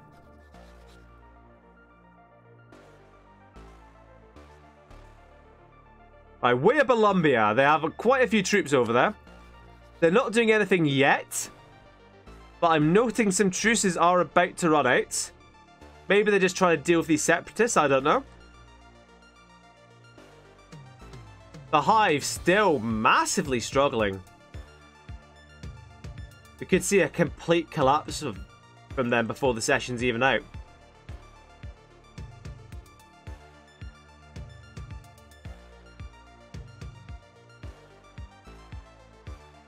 What are these little specks over here? Makassar, Jabaraland in the middle of the Pacific. Chagorus in Hawaii. Right, Chagorus did take the Straits of Georgia there. Or rather, they took one, maybe?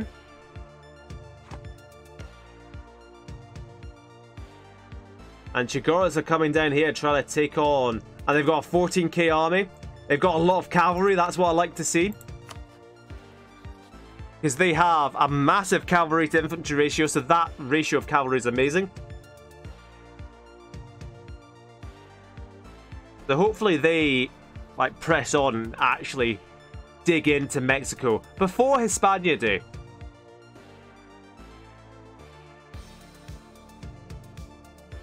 If this ever happened in a multiplayer session, it's almost like it's almost too late to do anything. It's like you guys have let it get too far. But I mean, in a multiplayer session, you'd go to the Teshuvah player. Hey, can we station troops right beside you? You'd get all your navies into the Barbary Coast, into the Gulf of Almera. You'd shift all your troops across from Sicily. But the AI can't quite handle that.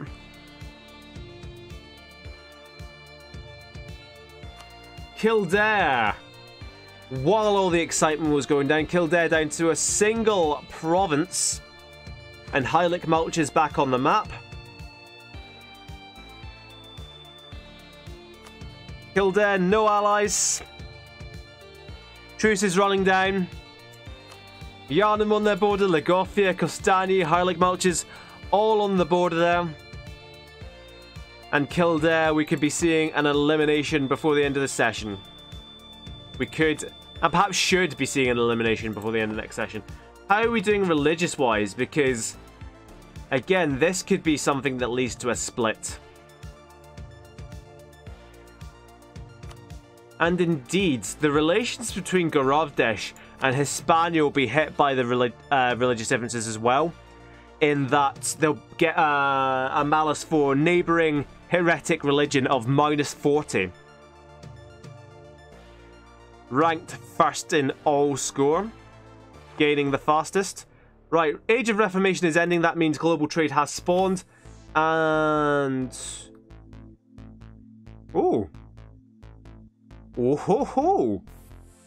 The English Channel. Perhaps because of the war going on, the English Channel overtook. And global trade spawned within the delegation. In Antwerpen, to be precise. Global trade, as its name suggests, it's truly global. You can see these little green lines here. That's where it's spreading. It's spreading in all centres of trade, anywhere where there's a market. Is it... do all these places have markets? What? Who has built marketplaces on all these useless provinces? It's bloody Camelot. Of course it is.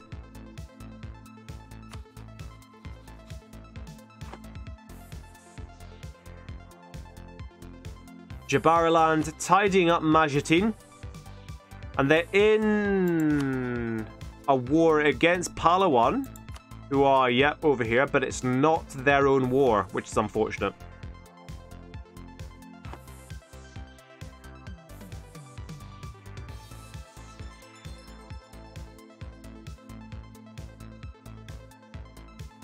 Oh no, the Aporia. Aporia have attacked. Oh, the Aporia have got allies on their side. Oh, but it's Costania and Yharnam. Oh. So, wait, it was Aporia who've set this war off as well. That's interesting. So Aporia are looking for a reconquest war, and they do have plenty of cores to reclaim. And it's Aporia in charge. But if they had any sense, they'd see that the threat is in the west. They'd get all their cores back. Oh no, what I would do if I was Aporia is I would just take everything from Costania. Honestly. Split them up with Yharnam. Take everything from Costania. That's what I'd do. Tributaries just paying their troops now. No. No. Tribute, no. Tribute, what's this? Tribute. I can't believe you've done this.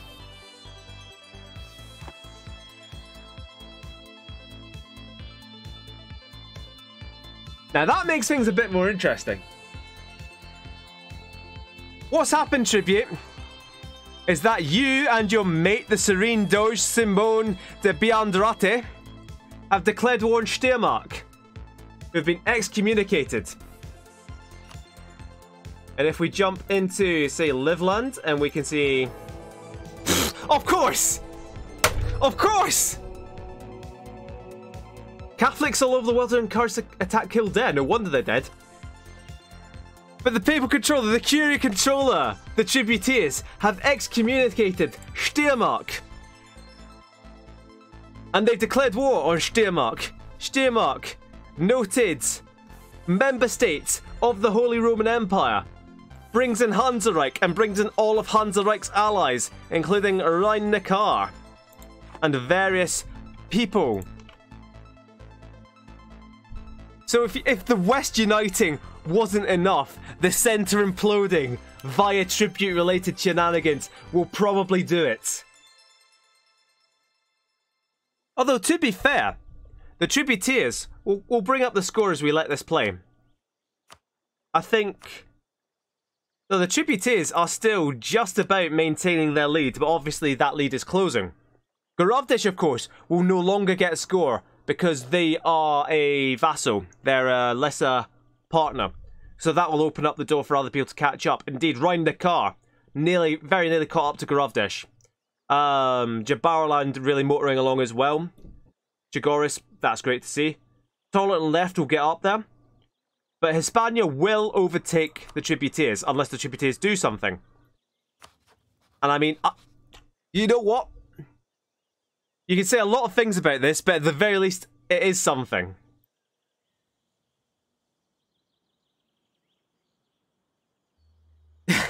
Can I edit the save and convert Tributaries to Mayan? I mean, I could. Here's the thing. The Tributaries already have a Merchant Republic wherein they are... Oh, here we go. Here we go. This is what I said. The leftist conquest of Co. Just an en masse amphibious landing, and they've managed it. Their entire army is there. So much for Epiphany. Now, to be fair, the Tolerant Left have all this to chew through. It's not just Epiphany, it's Brittany as well. And if they lose this, they are in trouble. They've bitten off more than they can chew. They've been sent packing. They're not going to win this one. Oh, for goodness sake.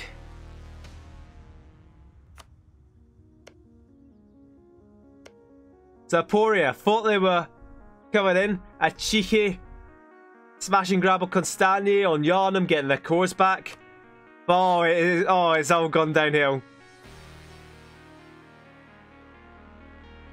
Right, what needs to happen here is that they need to knock Yarnum out of this war as quickly as they possibly can. Their capital is Prague, and the capital is down. They're at minus 51% war score. What I would do is just spam them with white peace offers as much as you can. If they won't take it, destabilize them until they will. Because honestly, you don't even really want Yarnum to be losing a lot of land unless it's specifically to yourself. Right, Communist Luxembourg are now out of a war. They have a truce with Aztecs in Pueblo and Luxembourg. What war were they even in? Who knows? Right, the tolerant left had landed in Brittany. That's a lot more sensible. They take out Brittany. They might even be able to get a province over there. Like, this little split off to take their capital. Bad idea. Epiphany can crush that stack with just whatever they have here. Yep, they're running away, but if they get caught, they're in trouble. They need to have that entire stack on Finisterre. And in fact, what they're doing is engaging the stack outside the fort, which, you know, I can see the merits in. No, that is actually a good move. If they win, that's a good move. It's a bad move. It's a terrible move. We should have never come to this place. And the Torrent left going to lose a big chunk of their army. That's going to be a stack wipe. That's going to be a stack wipe. They managed to save a decent... They didn't even manage to save very much at all. They've lost their entire army. Speaking of losing entire armies, the tributaries are here in Steiermark. If we're lucky, if we, the Central European world, are lucky, the tributaries are just going to fully occupy Steiermark, take all of Steiermark, and go back home and be done with it. Nero attack, says Tribute. I mean, the new Nero Empire are at war with the tributaries. I'll point out. Athens going down to noble rebels and particularists again. I mean, we need to keep having just quick little checks. Oh, God. Why does this have to happen now? Right, the Tally-Ho are fine. But Shambhala have attacked Nade Shah. And, oh, it's curtains for India because that is the war. And Shambhala are going to win it. Shambhala just wanted Nade Shah, who are protected by Camelot and Gyan Lane. And, oh, it's over for them. We of Columbia are just everywhere. Jagoras still have not formed Alaska or Mexico. But Delegation Mexico will go in and change that to Southern Delegation in a bit. Luxembourg, Colombia going strong. Well, Hispania are just going to sit back and laugh at this. They get a union, and their biggest rivals just completely implode. What is this war? Navarra, that's a tributary vassal, I believe. No, why couldn't you have just declared war on Athens? Kill Athens. Nobody cares about Athens.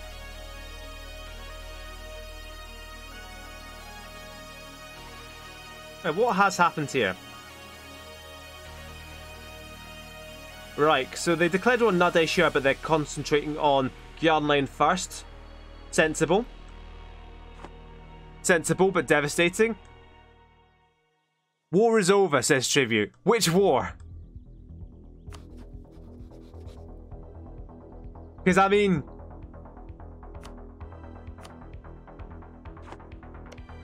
this very much still looks like big wars are happening. God, if Aporia could get Tverin on this war. Oh, they're really close. They might be able to if they have the favours. If that's even how the AI works, which I don't think it does.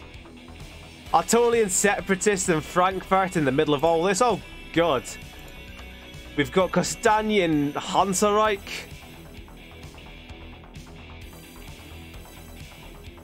Yarnum in the east of Hansareich as well.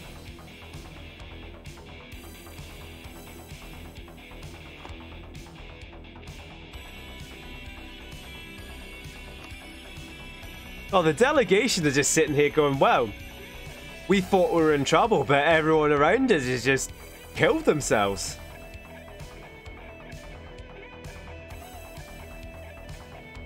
Meanwhile, Teshuvah going, you know what, we're suddenly right beside the most dangerous player in the game. But alternately... No, we are screwed. We are screwed.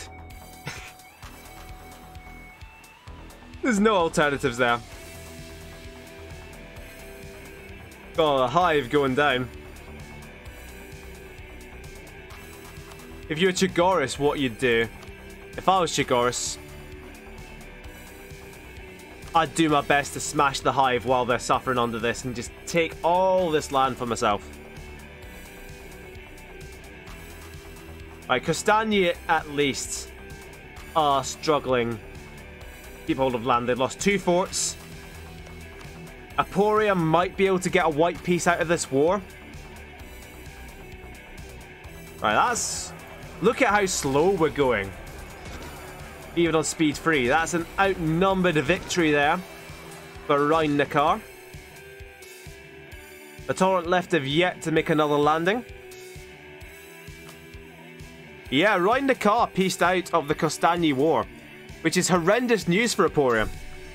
So they are solely dedicated to fighting the Tributeers, which is really what we didn't want to happen.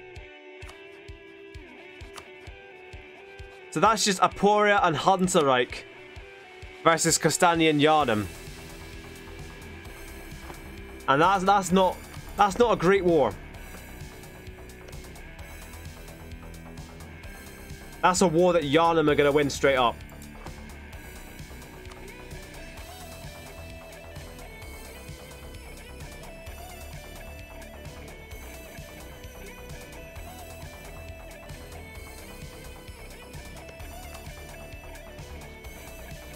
Now, what I'm reminded of is that Valencia are actually in this war. They're allied to Hansareich and Rhein Neckar.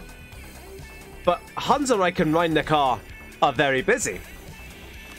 This is the perfect opportunity for Hispania to just utterly annihilate Valencia. It's going to happen. I very nearly guarantee it. Tolerant left reloading for another go-around. Artolia just sitting here in the middle of all this going, you know what? This is fine.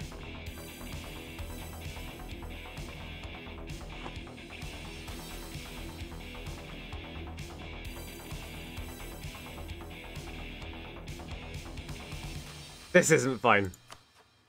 For our fans of Gyan Lane, of which there might be one. They have anything good? They've got quantity and offensive. That's not great. That'll be why they're losing to Shambhala despite superior numbers. Or they were superior numbers. They won't be anymore.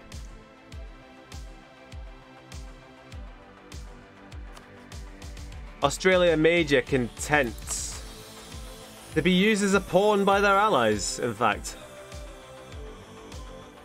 What was that fight down there? No.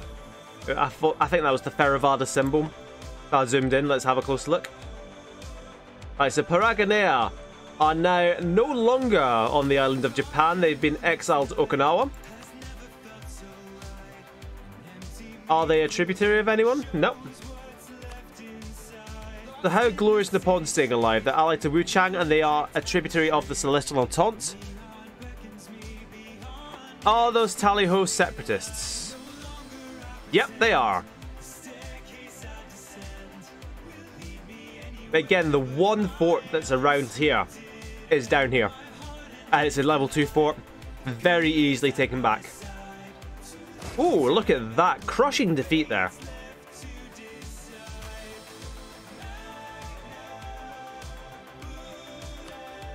The Punjabi prison have been knocked out of the war. Interesting. So it's just Shambhala against these two lads. Well, these three lads. God, if Shambhala manages to lose this war and Nadir Shah get it back on the map.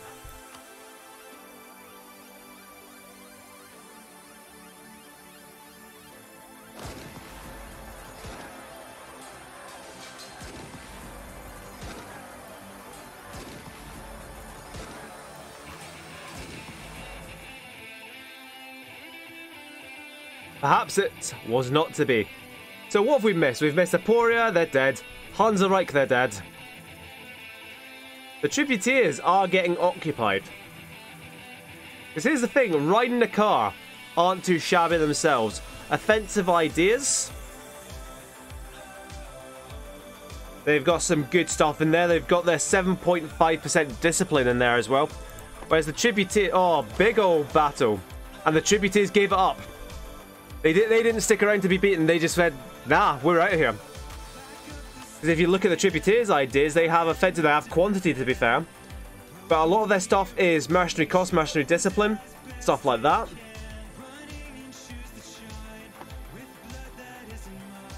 I mean, best case scenario here is, you know, just the status quo, really. Just wipe peace out. Aporia in a lot of trouble.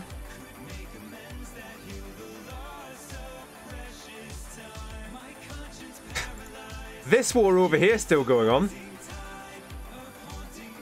The Tolerant Left going all out for this one. They've caught an army, but they're about to, you know, they're about to get smashed. Because they didn't wait until their entire army was across.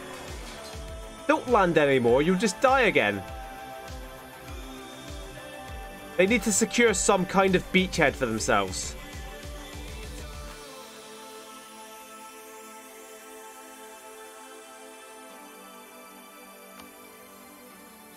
Meanwhile, here's just Hispania. And they are actually making inroads into Mexico. They won't be the first to have a colonial nation there. That's Chagoras. Or perhaps it was the Southern Delegation. Here's Luxembourg and Louisiana.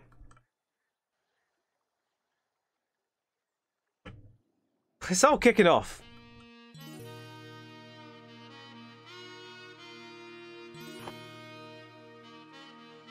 Right, they've got a beachhead there, which isn't really a beachhead. Although, if they've won a battle here and they can take down this fort, then the Tolerant Left are in business. And that 7%, looking good. 29%, 2 more ticks should do it. Right, Epiphany are moving en masse. Or rather, the allies are moving en masse. I think it's just to deal with these 4,000 guys here. But if it is, and they're moving their whole army across there just to deal with those 4,000 guys, they're leaving this fort to go down. They're not going to be able to relieve this fort in time, and they're in trouble.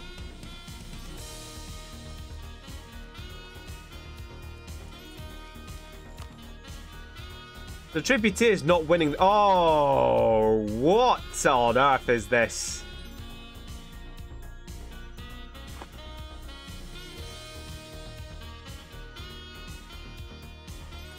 Someone find Draghi and tell her it's fine. It's fine.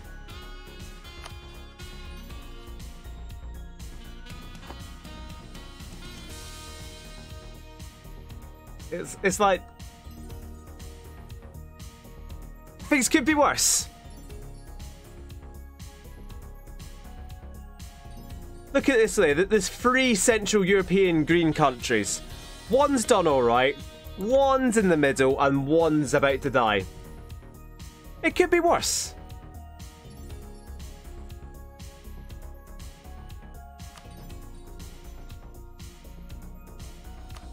And this is all because of tribute. Simone de Biandrate.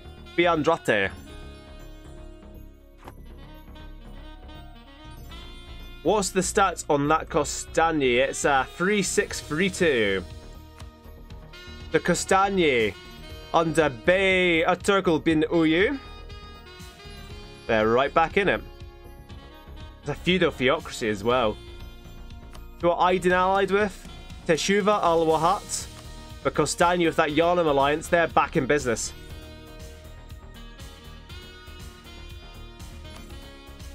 Tribute's trying to fight all of Central Europe by himself.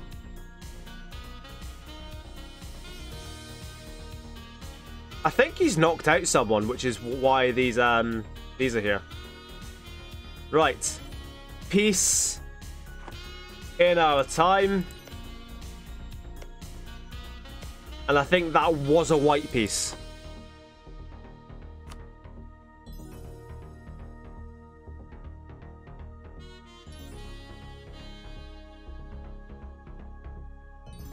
Here's the thing. No. Tributaire, the Tributaires lost their best allies in that war. But they've allied that with Yharnam.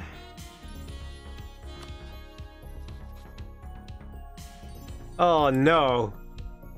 That is a massive swing in the balance of power.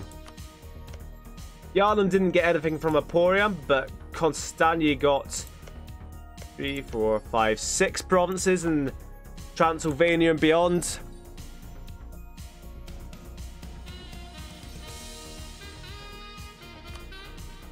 Alright, so we have peace over here. And I expect nothing was gained for it. On what?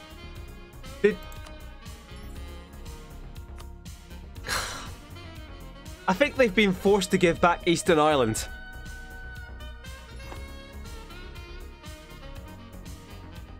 What an absolutely trash series of wars. Right, what are Artolia doing? What are Artolia doing?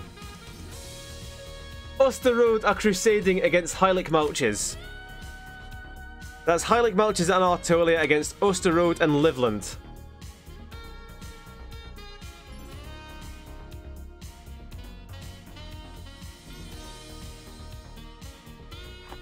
You know what, I really hope Osterode lose this. Artolia can still do things? Absolutely not. There's the Artolia army. 300, 449 brave men. Let's follow the journey of the Artolian musketmen. Yeah, there's 14,000 over here. But here's the main stack. Nope, they've seen the they've seen 2,000 Osterodians. They've seen cavalry at that. With an artillery trailing behind them. Oh, they're hunting them down. He has evaded his prey. For now. His hunter. The prey. Yeah, you know what I meant. We're at session 5 of season 2. If you haven't worked out by now that I can't actually speak coherently, then you clearly haven't been watching. Now, I pointed this out earlier, but Solikamsk have lost Perm to Tver, and that means that Chigoris and Tver now share a border. Indeed, Lagofia well in there as well. So Chigoris could be in some trouble. They finally attacked the Hive. Whoa. You see the Hive finally going... Oh, Mahasa Darin as well.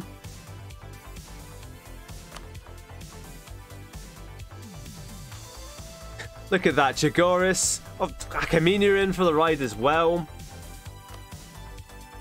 Wea Columbia are on the other side, because of course they are. Because... What?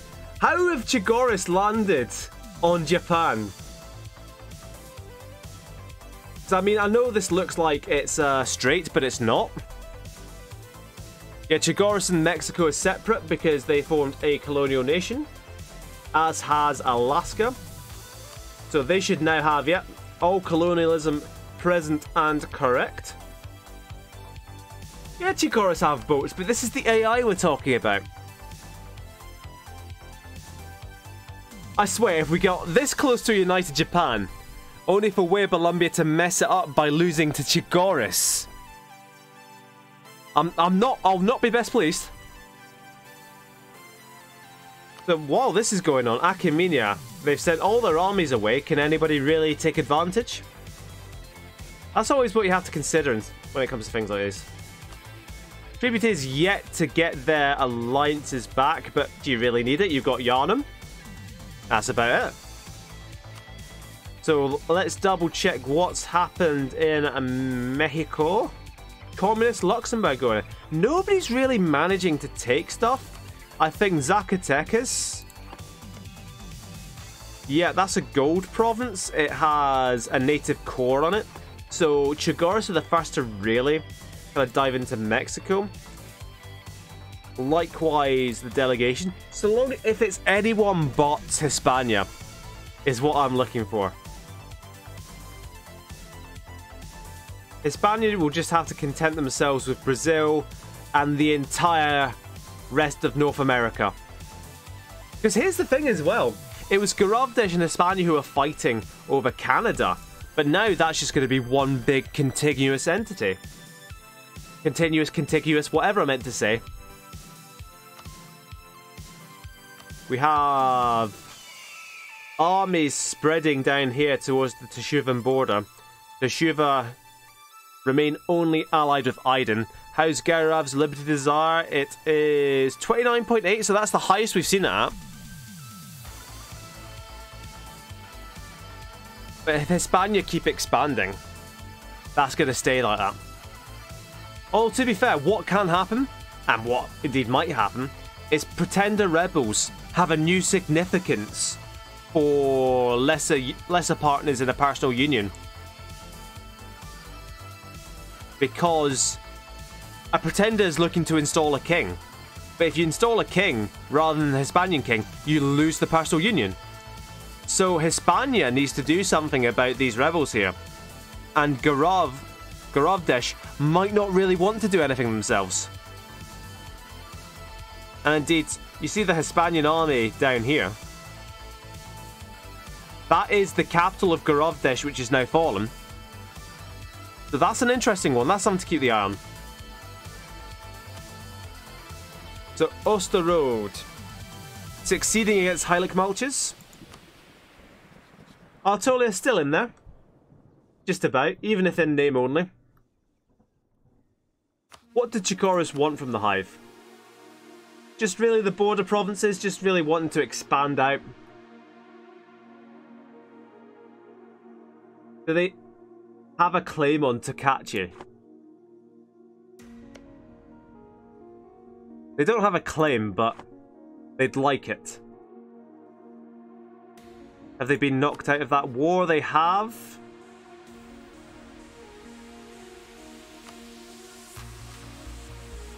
Achaemenia are out because the war is over. And that is nearly the entire border plot. No, that is the border province as well. So again, it's not going to be high development, but there's going to be some good goods here. And it's more land for yourself. That'll turn into coal later. I've never played long enough to run into coal as a resource yet. There's even a bloody farm estate on that one.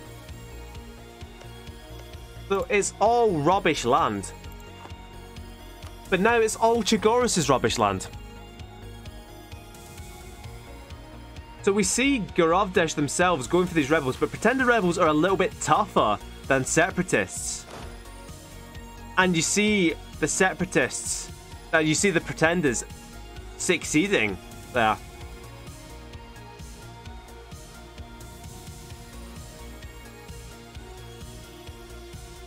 Did I see a siege up here? Heilig Malches with a 3-star general on 2,000 troops. So I kind of want to jump into Garavdesh. And I think I will, because this is important. Because their capital is down to pretender rebels. And in 14 months, if they don't alleviate that siege, game on.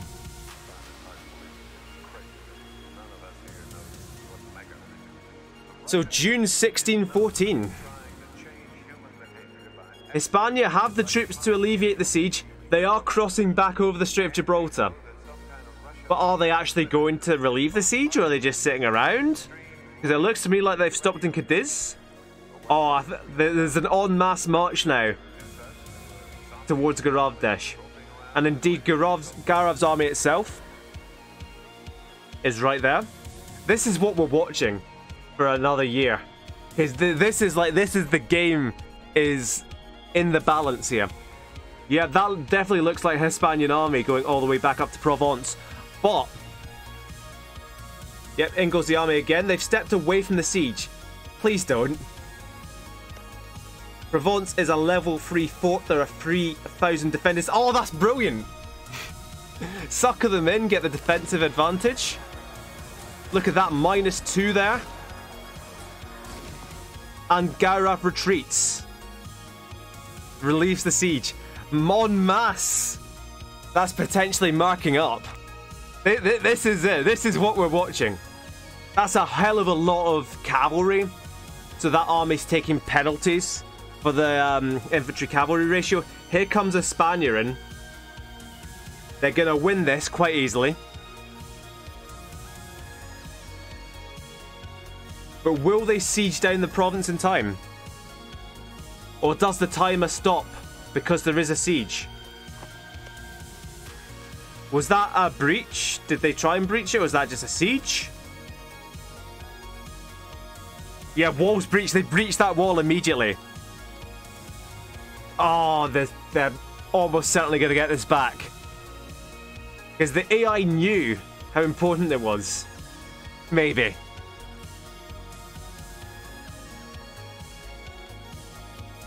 We're going to keep this just in the bottom corner. Aporia going in on Athens, this looks like. Cagliari as well. Good. Heilig Mulch is going down. Hansareich in on Osterode. Going to be interesting to see. That's a 1 siege general. There's 17 cannons there. This could fall at any tick.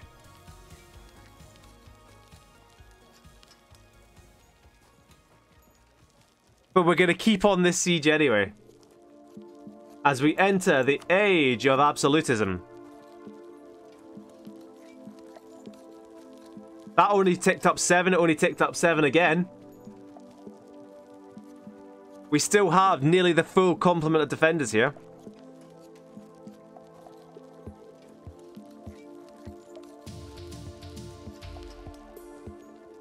Ticked up by a double tick there. I think it's going to be close, but no cigar. Game is dead. Dead game. Rip game. Defenders desert. I think we're 1 tick away. What did I say? June? It's going to go down in May. Oh! It went back. Oh! We were 1 month away. A month away.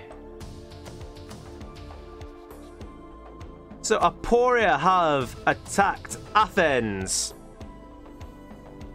Which is good to see. Because they need to get back on the map somehow.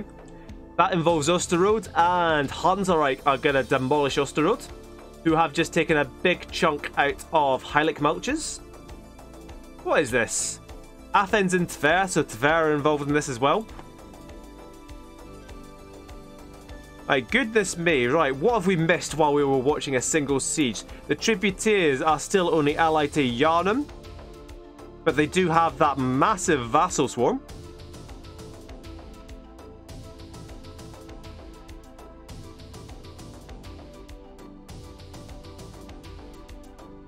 It's not looking great for the Hive. Even the Celestial Entente are beating you back, you know things have gone wrong.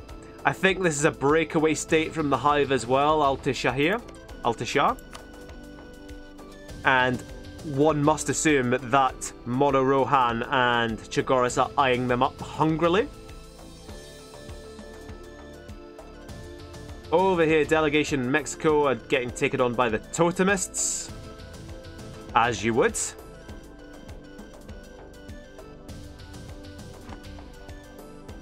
The Peyote Khanate, are they gone?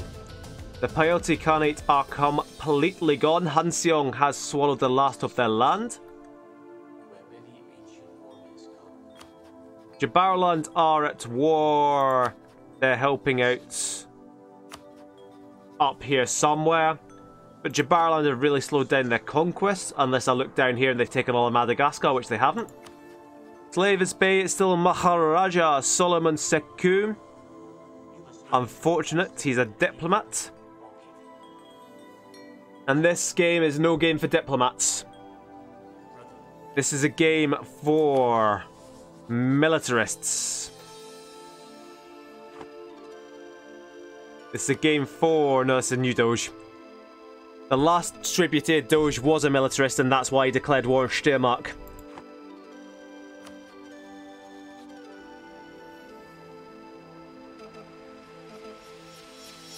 Champa separatists, Luang Prabang separatists. But Shambhala have more than enough men to throw at any rebel problem.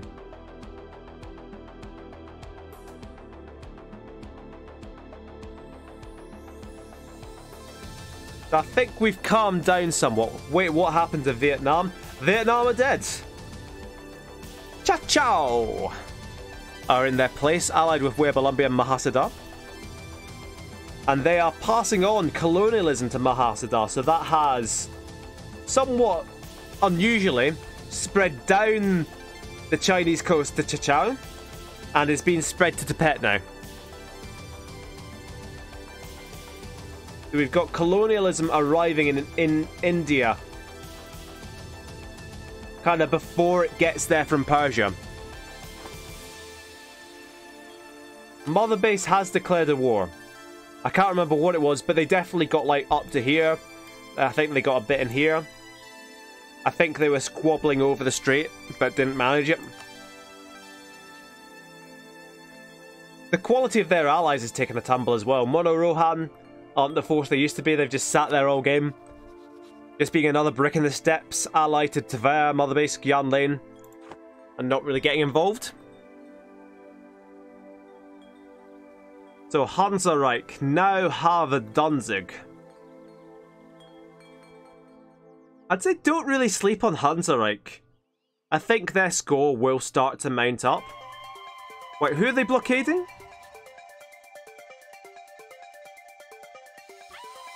Oh, they're blockading those rebels. Like, I don't think they're at war with Luxembourg, are they? But they're not.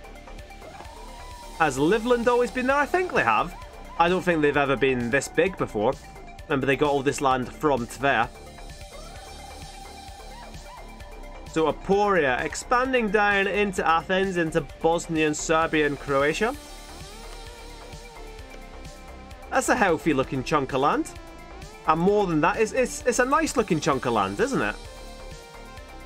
Not, you know, reaching deep into Hungary and whatever the hell Yarnum are doing.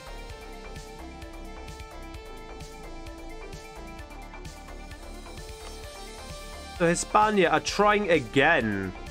Oaxaca. And this time they may well succeed. For they do have 40,000 troops over there.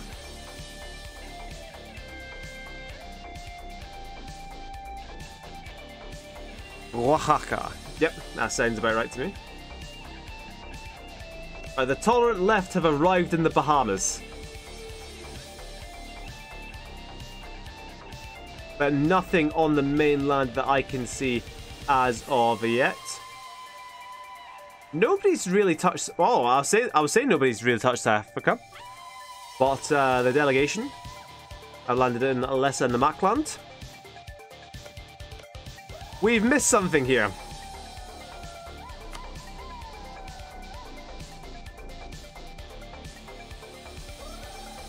And the New Empire... They've taken exploration ideas, but they have a duke with 0 diplomatic skill.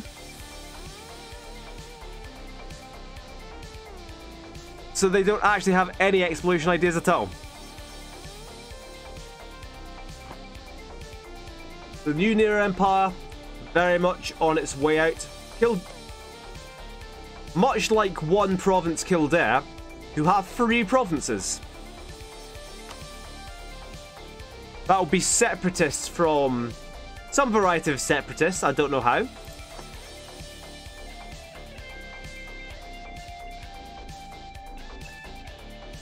But the Hive going down to Taiwan, of all people, of all countries. Look at that, just 2-3 provinces. Oh, to be fair, 30 development, 38 development. Celestial Entente still in. Communist Luxembourg, problems with rebels.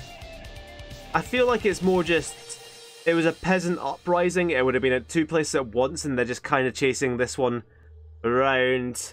the tip of Norway, where there's no forts.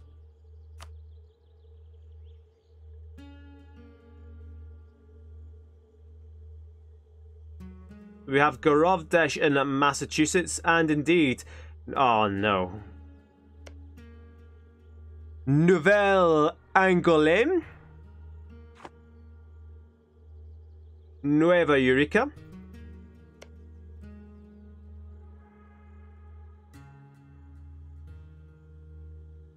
the delegation have arrived in San Francisco. So it's all kicking off in the colonial game.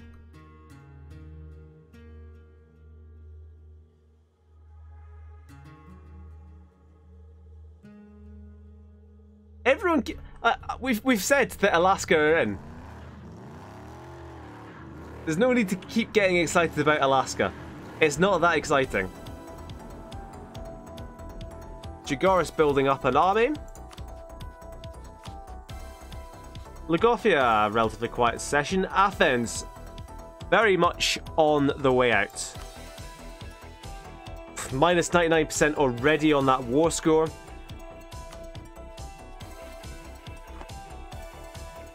Athens have held on a bit more than I thought they would. I mean, I appreciate that they mostly just disappeared right in front of our very eyes.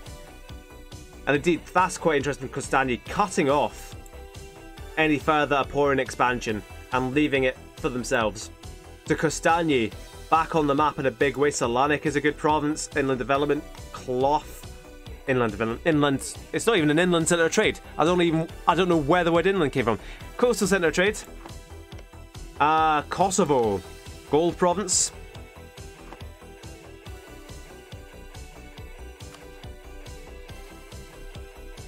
Yeah, all of the tributaries' former allies, you know, wind up dead somehow. The Luxem conquest of Choctaw is what this is. Alright, there's Choctaw. Or Choctaw, there we go. Oh. There's no chocolate involved at any point. So, we're gonna bring this session to a close on the 1st of January 1618, and when I say the 1st of January, what I really mean is hopefully sometime in January 1618. There's a whole bunch of Vietnamese separatists, for those wondering where Vietnam disappeared to. So if there's anything you'd like to see, anything you'd like recapped, call it out just now. We'll certainly look through the score. We'll look through the Great Powers. We'll look through colonies. And we'll change the name of some colonies as well.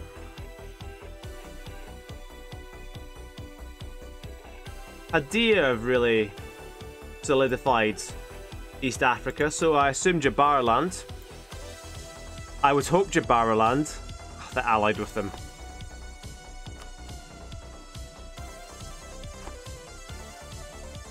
I really hope for Jabaraland to push on a bit more. Does Communist Luxembourg have any more colonies? They do.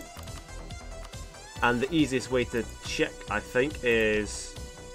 So the easiest way to check will be, once we've paused the stream, I'll go into like individual countries and we'll be able to more easily see like that.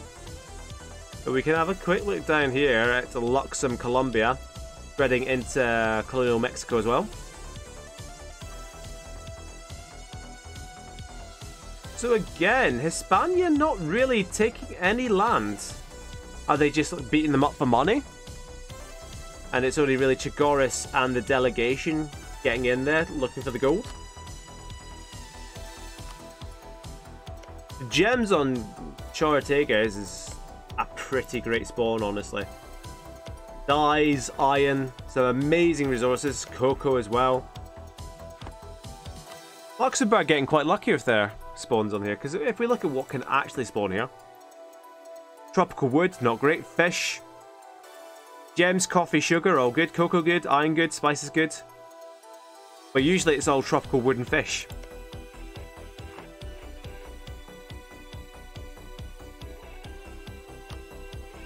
Yo, with low latency stream, you could actually call out to me when the 1st of January is coming up. But that is the 1st of January.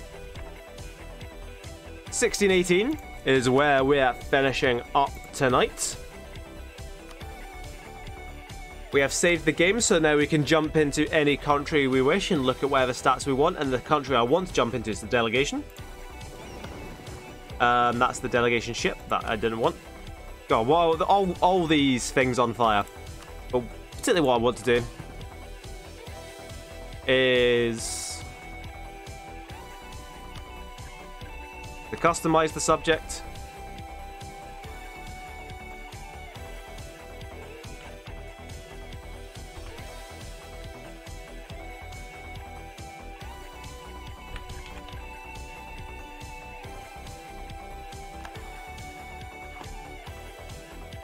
And we'll save just in case I end up making any other changes. So the tributaries did burn through most of their money in the League War, I'm pretty sure.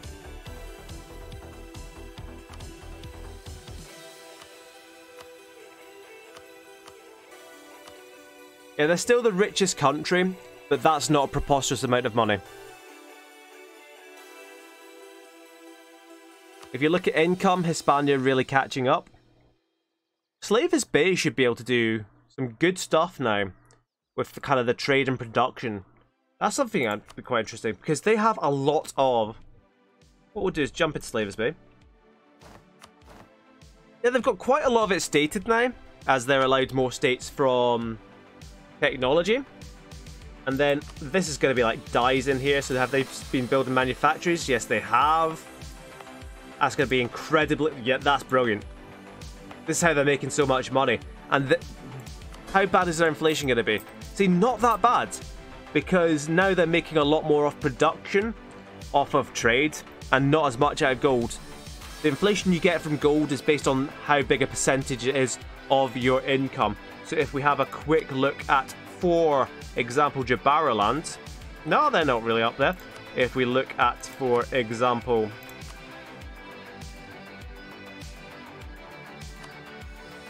Well, I don't think there are any real good examples. Jabaraland's inflation is still going to be way up, though. Oh no, they've kept it down. Anyway, how much dev and income did Costanier add? Well, I'll be honest, I don't look at income. I don't even really look at dev either. So what I can do is I can quickly bring up a screenshot. Because what I do is I just screenshot like the country selection screen for all the countries.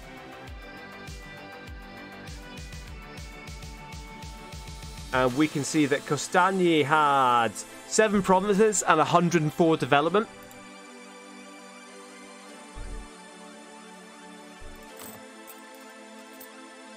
$332 development.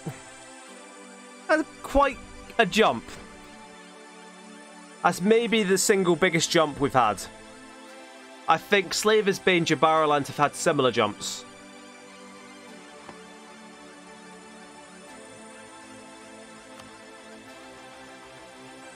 But yeah, we could see that coming a mile off. Because even now when we look at the technology map, Athens, they've only, in the past session, they've only come up 1 admin group. And they're still massively behind on military tech. So yeah, they've not spent like anything on tech. 8, 12, 12 compared to 16, 17, 17. I think 17 is the standard military tech going. I think everyone's been on it so far. Epiphany on 18, Gravdesh on 16.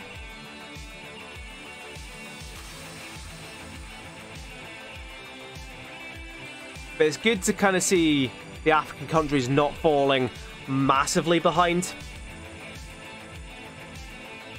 And you can kind of see in the tech view where Chigoris are almost completely, well not completely, but they're at a reasonable level. And they're kind of ahead of the guys down here, which typically get institutions first. That's because of colonialism. Maybe a bit because of High American.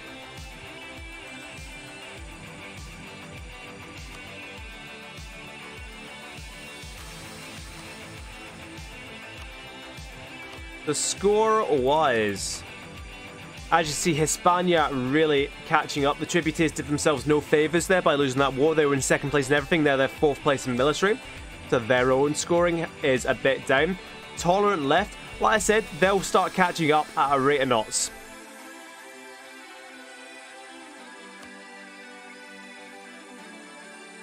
Especially if Epiphany get beaten down. Can you look at Tributeers' desire? Their desire for what?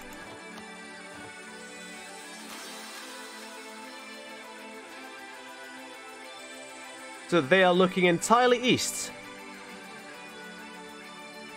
And this makes a whole lot of sense because I'm gonna take a wild guess here. I think that's the exact outline of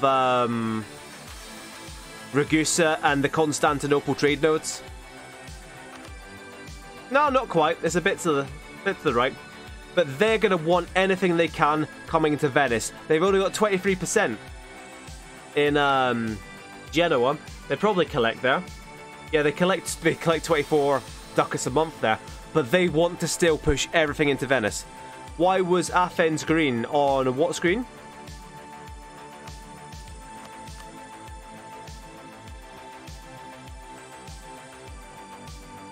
Yeah, what was I doing there? Was I still in Athens? Yeah, I was still in Athens.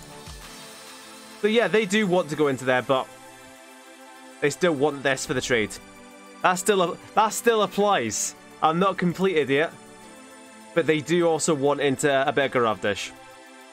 Of course, they can't specify Garavdesh as a rival anymore, because Garavdesh will have no rivals. No possible rivals, they're just ruled by King Henrik Revanche. You say big war, come on. Who are your allies? You've got Yardam, you'd die.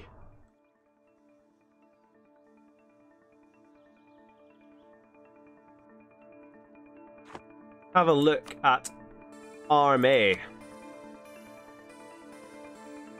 Anyone have stupid discipline? Not really. Switzerland's built for it. Lagofia, built for it. Chigoris up there. They've got an advisor in it. Takalaba with 115, maybe that's why they're not being gone for. Costagni with massive morale. Delegation up there as well. Anybody have any real comedy? Monorohan with 78% professionalism, because all they've done is, you know, just sat there drilling. Kind of the same with Jabaraland. You can tell Aydin haven't done much this session. You can tell who's been doing fighting. Jabaraland allegedly doing fighting as well. But the Tolerant Left fought a lot. Rhein Nakar fought a lot. Zagreb definitely fought a lot. And we'll jump out of here just to make sure we've got all the right people. So the potential biggest army is still going to be Shambhala. It's still going to be Australia Major.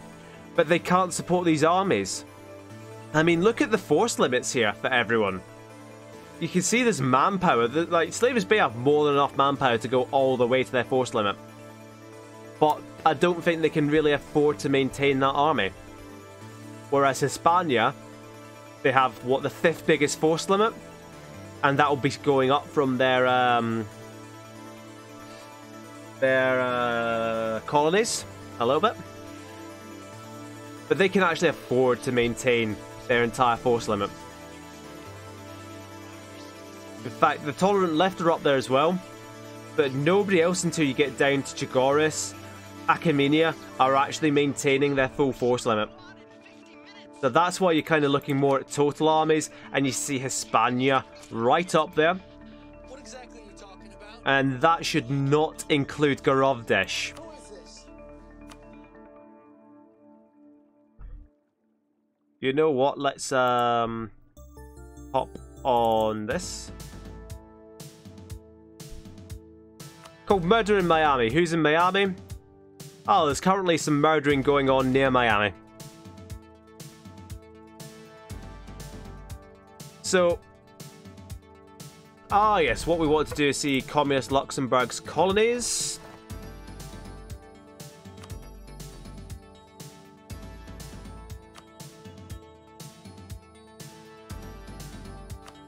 I'm just trying to ascertain the actual best way to do that. So, the green is currently being colonized by Communist Luxembourg, and they filled in there. How's Garavdesh doing? Someone tell him that Garavdesh are doing just fine.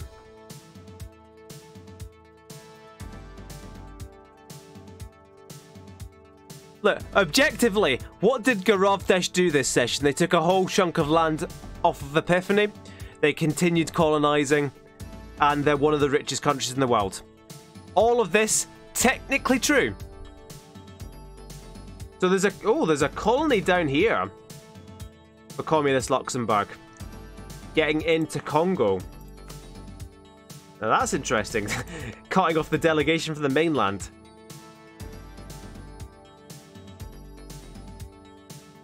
So if they then have the colonial range, they have the range to do anything stupid? No, not really.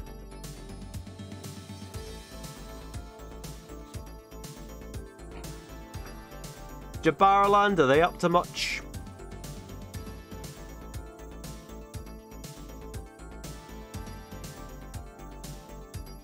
They want some of Mexico. I'd very much like them to take it. Really pump up their gold mines. What's the So if we come into España, we can see under subjects, you can see we've got a whole load of subjects. So what's been happening here? It's about relative power. It's about trust, technology. God, look at this. They've even been siphoning the income from Garavdesh because they can. It's game over. You can siphon income and it massively deteriorates relations. What are the relations like then actually? Still plus 89. That's with neighbouring heretic religion. Oh, it's game over. What did Jagoras want? Jagoras right now. They fancy a little chunk of Monorohan. Emperor Gun Khan, an administrator. They probably want some stuff over here, yep. But they've never really wanted to go for Tver at all. Oh no, rather, they didn't want to go for Solar Camps, but they do want to go for Tver. I think the only reason they don't want to go for the Hive just now is that they have a truce. Yeah, they have a truce in there. I suppose they still want to go for Webalumbia, and they have that same truce.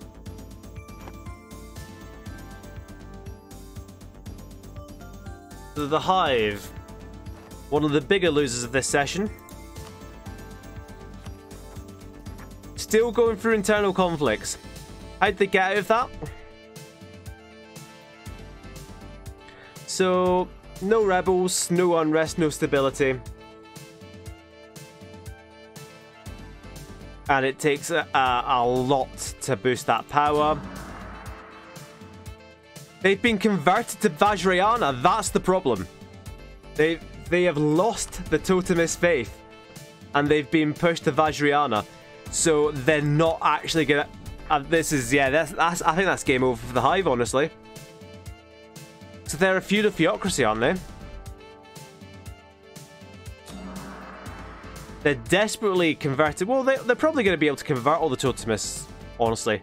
Because Totemism is a pagan religion, and that they're usually easier to convert.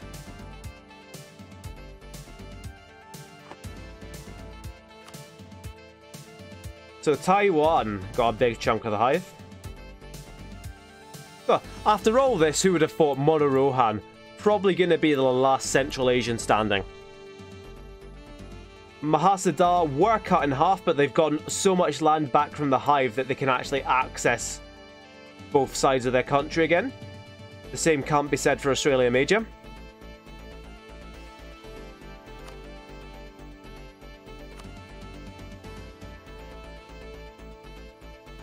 What else do I want to look at? Castagni have done amazingly this session. Sending privateers against Hispania or the tributaries, because of course they are. But yeah, if there's no more questions in the next 20 seconds, I'm going to leave it there. Has Tally-Ho died yet? Essentially. They've got one province left, and they're completely surrounded by the Punjabi prison. Multiple attempts at separatists have been slapped down.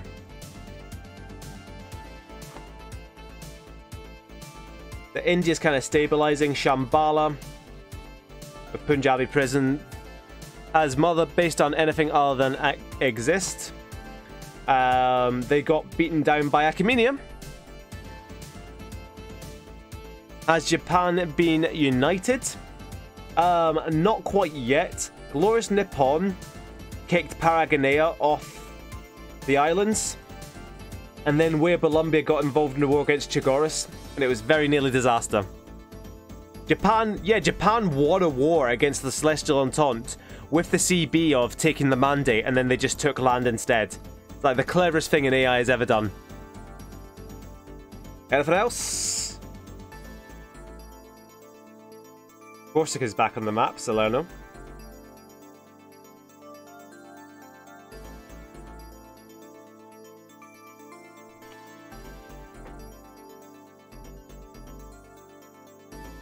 Slavis Bay are not colonizing. Not at all.